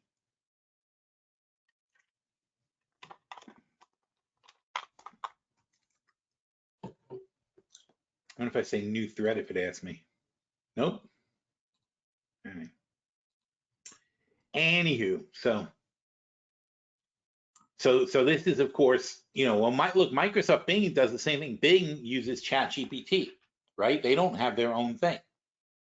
Microsoft gave $10 billion to ChatGPT. Apparently, ChatGPT has lost $5 billion in the last year. So they've only got $5 billion left, which would seem good. And they've got money coming in. They've got about $1 billion coming in from people who are signed up. But that's not enough. And still, if you're getting $20 a month, let me think of it. So they've got 100 million users. That doesn't mean 100 million people are paying. Let's say only 10 million people are paying. Times 20 times 12, that's 2.4 billion. So they're taking in, again, a bunch of assumptions, but if it's $20 a month and they have 10 million paying subscribers, because when they say they have 100 million subscribers, almost everyone's on for free, which, by the way, is why you hear so many people telling you how ChatGPT sucks and this one Claude sucks and that sucks, because they're using the free accounts. That's number one. Number two, they have no idea how to ask a question. That's another thing. They don't understand. If you give it a bad question, it's going to give you a bad answer. If you allow it, if you let it say whatever the first thing it says is, you have to understand where to go. Oh, that's ChatGPT. There. So if you say to it this, you have to be vigilant and you have to say, oh, wait a minute, this article, I checked the source and the source is from July. So therefore, I'm not sure he's making an accurate statement. And I would say to him, if I wanted to drill into this, I'd say, no, make sure you're using absolutely current information and let's base our assumptions on that and so on and so forth. So I would have to check all these facts to see where he comes from. And he gives me the facts, he tells me where he got it. But I have to read these articles. You can't use ChatGPT as an excuse to skip anything you were going to do. It writes the article for you, or it writes the review for you, or whatever. That doesn't mean you no longer have to read anything. It means that now it's written, it's laid out. You check the facts, make sure they're accurate, and then you say, okay, good. Now it's all laid out for me. I didn't have to. So there's two parts to doing research. One is doing the research, reading the article. Then you have to take the research and put it together and make a cohesive sort of a review or analysis of it. This is doing that for you, but that doesn't mean you shouldn't check the facts and make sure it's right. But if you do that and you accept the fact that it can make mistakes and you correct it and teach it to be better, and in fact tell it, you say, you're wrong about this, please from now on make sure you check this and do that. It'll remember and do a better job next time. But when you say, yeah, I'll show you something fun. This is a little fun thing I like to do. You say, so here you go. They'll tell you how it writes the story. So I'll say, write a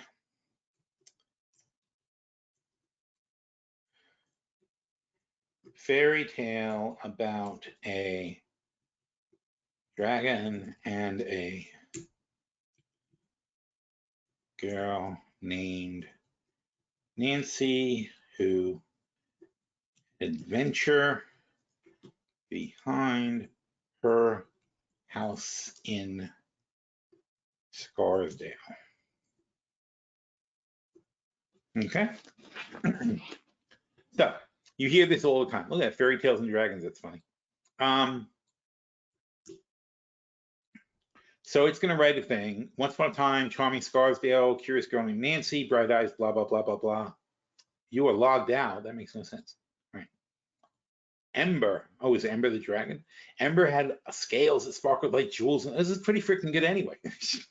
Ember, okay, go. So great. So you can say, okay, I asked ChatGPT or whatever to write a fairy tale and didn't do a good job. But you know what? Watch this. In the style of J.R.R.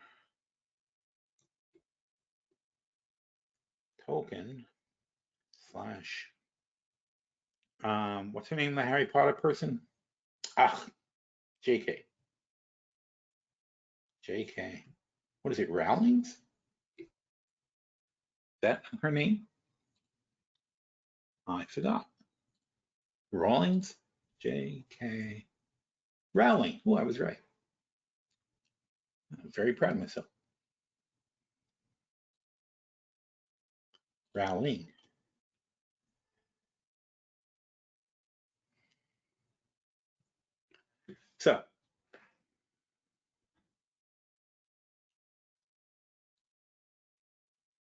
So now it changes the tone. In the quaint town of Scarsdale, where the edges of civilization met the wild, there lived a curious girl named Nancy. Her home stood at the border between the mundane and the magical, although few knew the wonders of the day of that just lay beyond her manicured lawns. One crisp autumn morning, see that now it's fleshing out a story, it's bringing in the characters, it's giving better descriptive language. Here, it's just doing what you told it to do.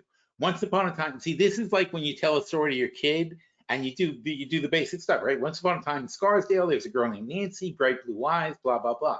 Here, you're being taken into like in a Harry Potter style in the quaint town of Scarsdale, where the edges of civilization met the wild. There was a curious girl named Nancy. Her home stood at the border between the mundane and the magical. It's a totally different thing. And so when you read people telling you the capabilities of an AI, you have no idea whether they even understand what they're doing with the thing. You have to learn to communicate with these things. You can't just take them on face value. So if I want a recipe for how to make a baked Alaska, do I want to have a baked Alaska as it would be just textbook baked Alaska from some random site, or do I want to say, give me a recipe for baked Alaska as described by Julia Child / Gordon Ramsay? You know, just put down some of your favorite chefs, and it's going to take their style and incorporate it in there. And especially if you like the certain touches of a person or the way they do it or the way they describe something, you tell it that's what you want. The blank personality of an AI is a computer that answers questions. But it doesn't have to be that because it's read every book and it knows every person. And all you have to do is say, be this or do it this way or take on this role. And you know what's funny? If you say, analyze a stock, it'll give you that basic analysis like we just had, right? Where it wasn't stock analysis. But when you say analyze a stock, it'll give you your basic information and whatever, but it won't necessarily have much style to it. But if you say in the style of Warren Buffett and Jeremy Grantham and how would they pull it apart and so on and so forth, you can even say like Jim Cramer. If you say like Jim Cramer, it'll probably say NVIDIA, booyah. That's the end of the report. You know, there's different ways. Phil Davis, you can write, yeah, analyze the stock like Phil Davis would. And it'll bring in that style and bring in the attributes and do its best to imitate what you're telling it to do. And then you're going to say, wow, this thing does what I need it to do. But when you see these people who act like they're experts, it makes me sick. I mean, I really do. I read these articles. I'm like, what, are you kidding me? It's like you don't even know what you're doing.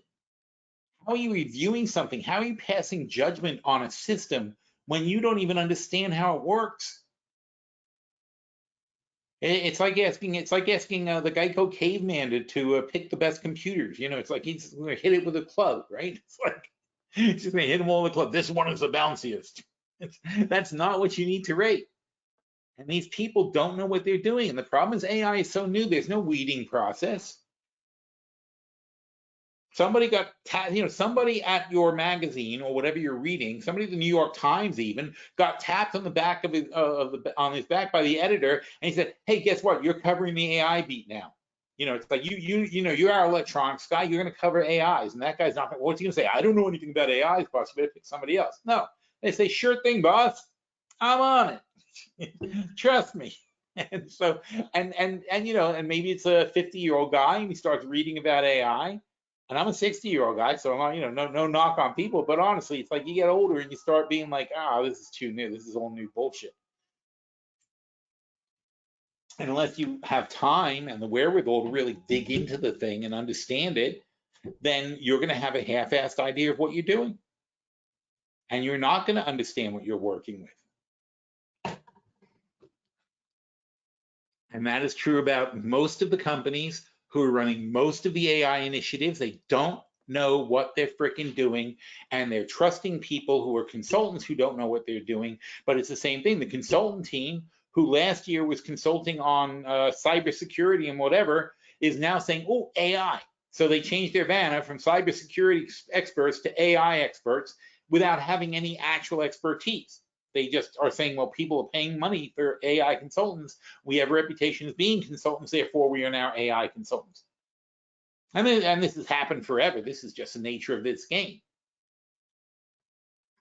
When I was in the 80s, when was this? Yeah, mid 80s, late 80s, yeah, the late 80s, call it the late 80s. So in the late 80s, I was director of network sales for Intelligent Electronics. And this is just at the time when PC servers and networks were clearly gaining an edge over mainframes, where there was serious like you know, 70%, 80% cost reduction in deploying a system, you know, for the right companies. Not every company, but for the right kind of companies, you could save them a fortune. And the main thing that you're doing is jettisoning this legacy AI legacy mainframe staff and all the protocols and all the crap, and you're getting better terminals, and you're replacing dumb terminals and PCs and whatever. And it had a high upfront expense, but down the road, your maintenance cost and so on and so forth were plummeting. It was a serious change in corporations. How do I know I'm right? Because here we are, and there's not a single freaking mainframe in existence. They're extinct. Okay, it was a dinosaur event from the time of the 80s to through the 90s up until, and obviously the internet went wild, and that cemented the fate of mainframes. So, but from the 80s to the 90s, that was what happened. I mean, it was like the meteor that killed the dinosaurs. I mean, PC networks were the meteor that wiped out mainframes. They just destroyed them. There was no sense to the mainframes anymore. Oddly enough, we are now back to essentially a mainframe environment where we communicate with the web on effectively, they're not dumb terminals, they're still PCs, but our terminal is used for very little. We do very little local processing. Almost all the processing is done in the cloud on the web. So we've gone back to a mainframe. IBM was right in the 80s saying that PCs were going to be a fad. They just didn't know it was going to be a fad that lasted for 20, 30 years. But that's essentially what it is. We're now back to a mainframe environment. It does make sense to do your processing on massive central servers, but anyway, there's an ebb and flow to the thing. So it was smarter at the time, and for the last 40 years, it has been smarter to have PC networks. So I was at the beginning of that, and so what we would have to do is I would have to sit there at a table, and I'm talking to a company like, let's say, you know, a Ford, BMW. We'd be talking to we did Stuyvesant High School in New York. We won that whole contract. But mostly it was with the companies. Pfizer, we did Pfizer and Merck. So you're sitting there at the table, and you're there to pitch them on the idea of running a PC network and replacing their mainframes, right? So I'm trying to get this, you know, $10 million contract out of these guys, but they've got a $100 million mainframe system already in place. And we're trying to say how you can replace the whole thing. And it just seems surrealistic to them. They're like, I don't get it. Now, the boss doesn't understand how these things work. So what happens? I'm making the pitch, and he's got his freaking mainframe department sitting at the table.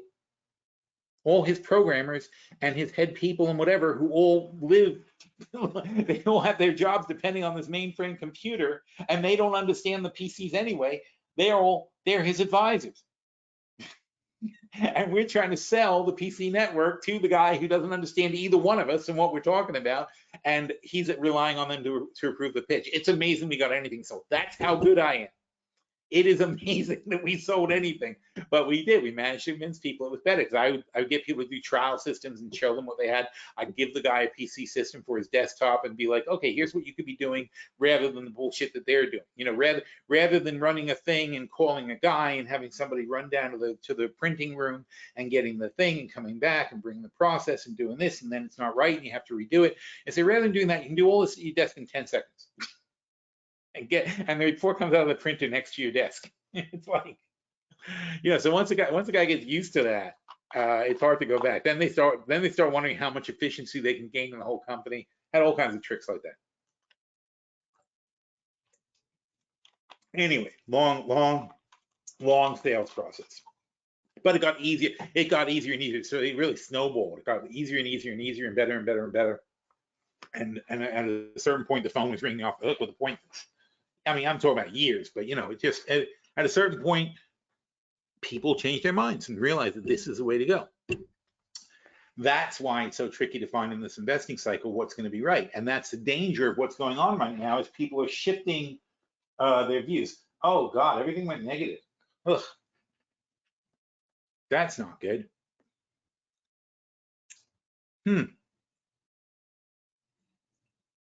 Look at that, minus 140. Wow, that's not good. Russell down, bad day. Oh, Dow minus 220.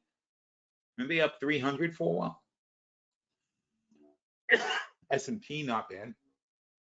Bad reversal, holy shit. See, it's a big mess. What are we holding? Oh yeah, 3 o'clock. We're supposed to look at the consumer credit. That's going to be a big deal. Dwightbriefing.com. Here you go. Is this the right week? Nope.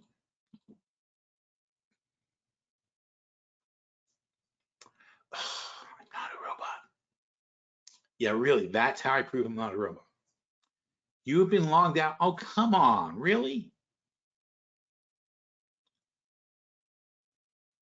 So now on my other one, I'm going to be logged out.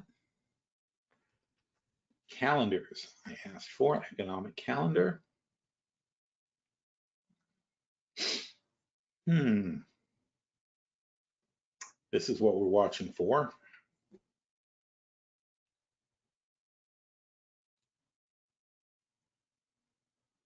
Stefan says those percentages are annualized, not monthly. Yes, he's right. They are annualized.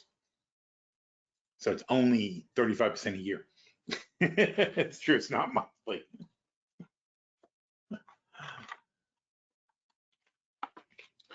So what do we got? 1 minute until this comes on. So let's take a little break and have some tea and see what happens.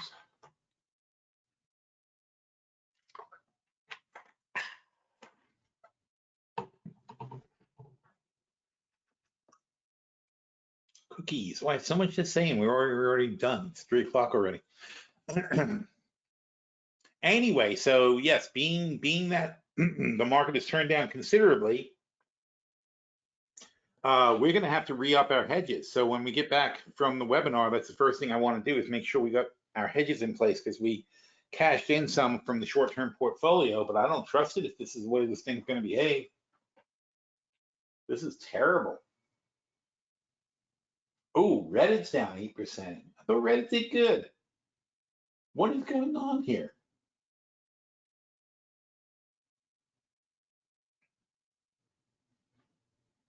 Trex is down 20%?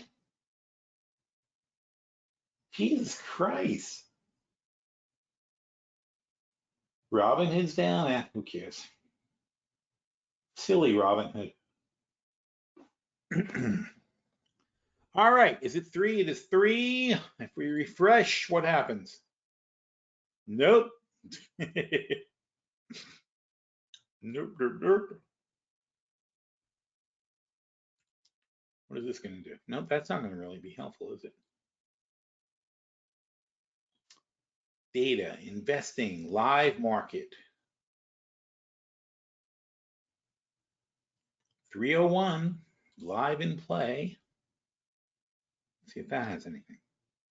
Relative, Chicago delayed a bond sale due to volatility. Revolve, Pioneer. That's what I wanted to do also. Damn it. Calendars. Economic. Son of a bitch, not getting it.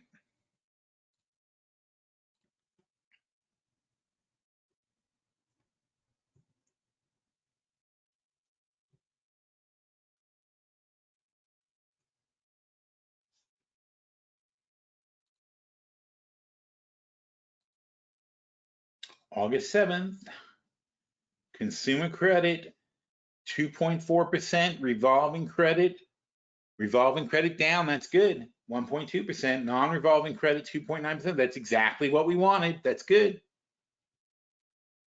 So revolving credit slowed down considerably. Non-revolving credit went up 2.9%. So people are still borrowing, but they're borrowing more sensibly. That's a good thing. Total percentage change in May was 3.3. Now it's 2.1. So we're not in a recession. We're just being smarter. What is this minus 1.5? Where'd that come from?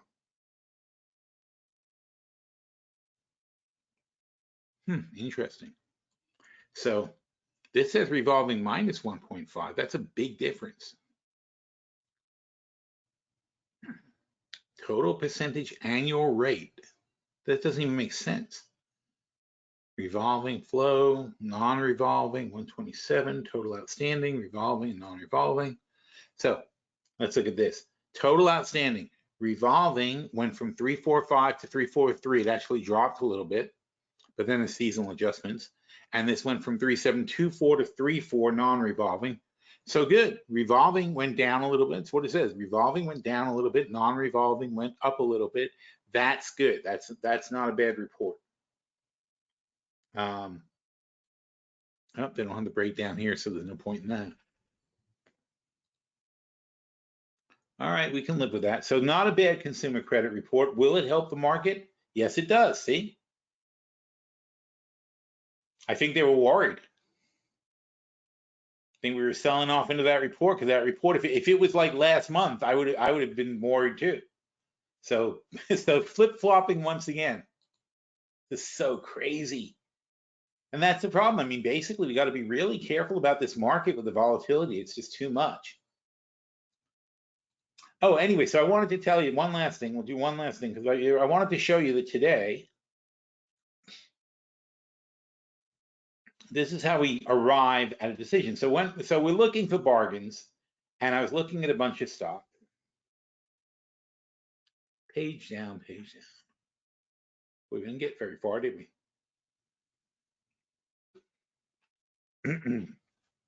So here's how we analyze things. Batman asked about Disney earnings, and I said, we talked about different aspects of Disney, and I said that slow growth sentiment with China, there's a Comcast issue where the Hulu valuation is in question. It's going to cost Disney money, more money than they thought to acquire the rest of Hulu. That's just part of the contract negotiation they already had.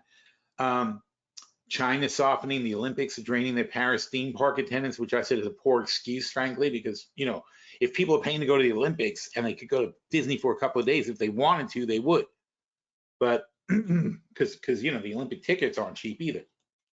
But it's just a question of they just price themselves out of the market, and people are there's not the value for the dollar to go to Disney. To spend $1,000 to take your kids to Disney for one day is insane.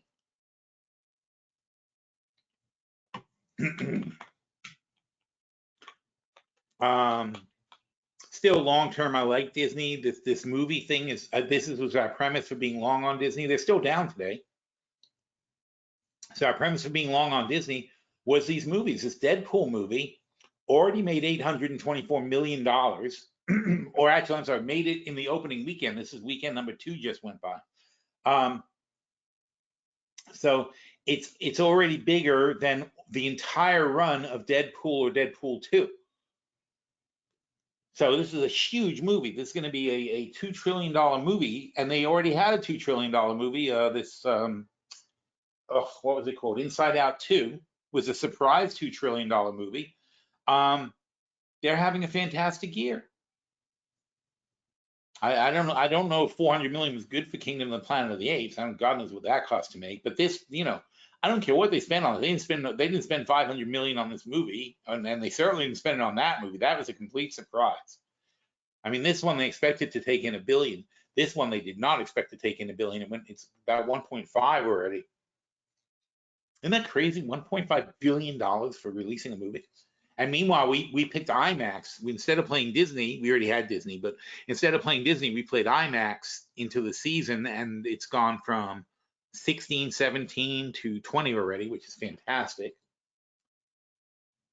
Because, where do you go to see these kind of movies? You go to IMAX. People want to see it in IMAX. That's kind of the reason you go to movies these days, is to see the bigger event.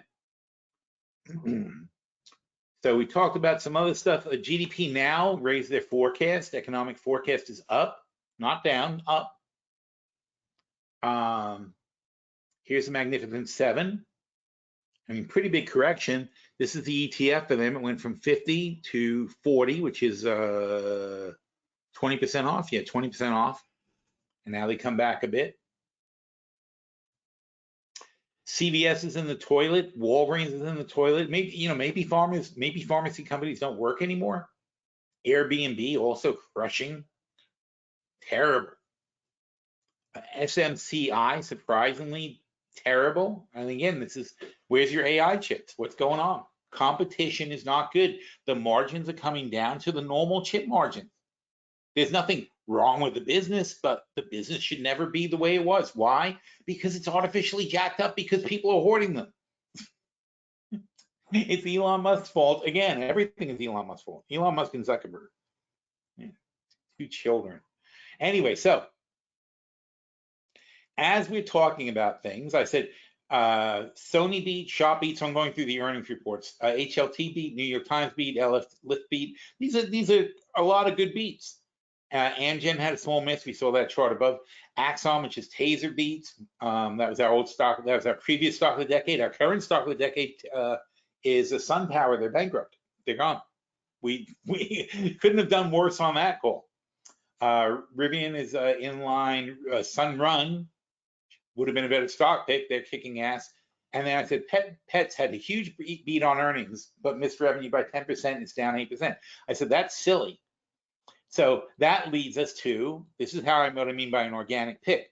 That leads us to, wow, let's take a look at PetMed. So we did a summary of PetMed, and we talked about it. The key points are a 20% improvement in inventory turns and 11% reduction in ending inventory. So less inventory sitting in the stores and a 20% or in the warehouse, and a 20% increase in the turnover of the inventory. That's fantastic. Those are fantastic numbers. Investment in advance. They've made a huge thing. They've invested a ton of money, 53 million bucks or whatever. They invested some huge amount of money, not 53 million, but they got 53 million in cash. They invested money in improving their website, improving their practices and everything. Very good stuff.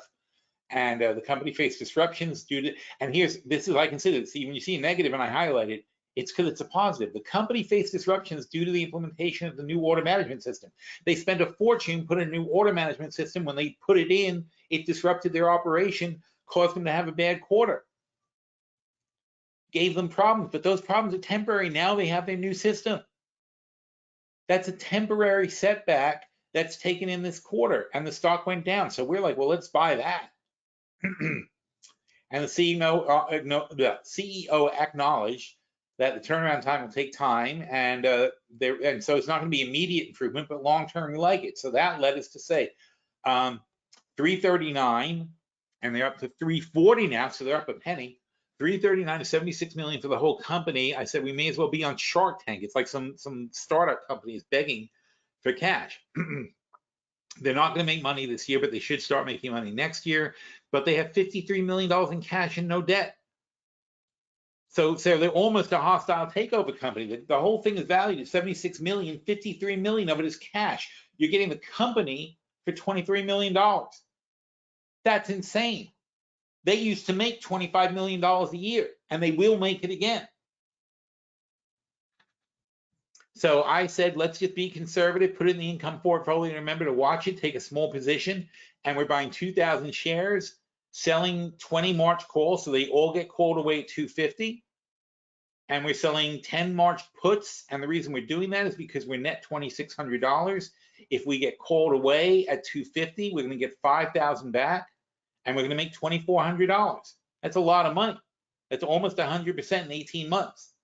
And that's if they're at 250, they're at 340 now. Okay, so that would leave us in with the puts. The puts would get assigned, right? But we're up $2,400. So we applied $2,400 to the $5,000 assignment. That means we're being assigned at $2,600.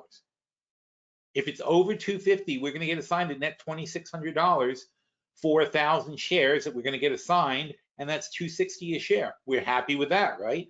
If PETS is below 250, we keep the stock and we get 1,000 shares assigned at $5, 5,000, and then we're in for $253 a share. So basically what we're doing here is we're committing to buying between 1,000 and 3,000 shares for $2.50. The current price is $3.40. So our worst case scenario is getting about a 33% discount off the current price, or 30% discount off the current price. And that's how you pick up a trade. And the other way, of course, is going over the watch list. We certainly don't have time for that. We're way over time budget right now. But anyway, I hope that was interesting, and we shall do all this again next week, all right? So thank you all for coming. I appreciate it. And have a good week, and let's hope the market does not completely collapse, which, nah, it doesn't look so bad. Okay, we'll be all right. I think we'll be okay. Later, guys.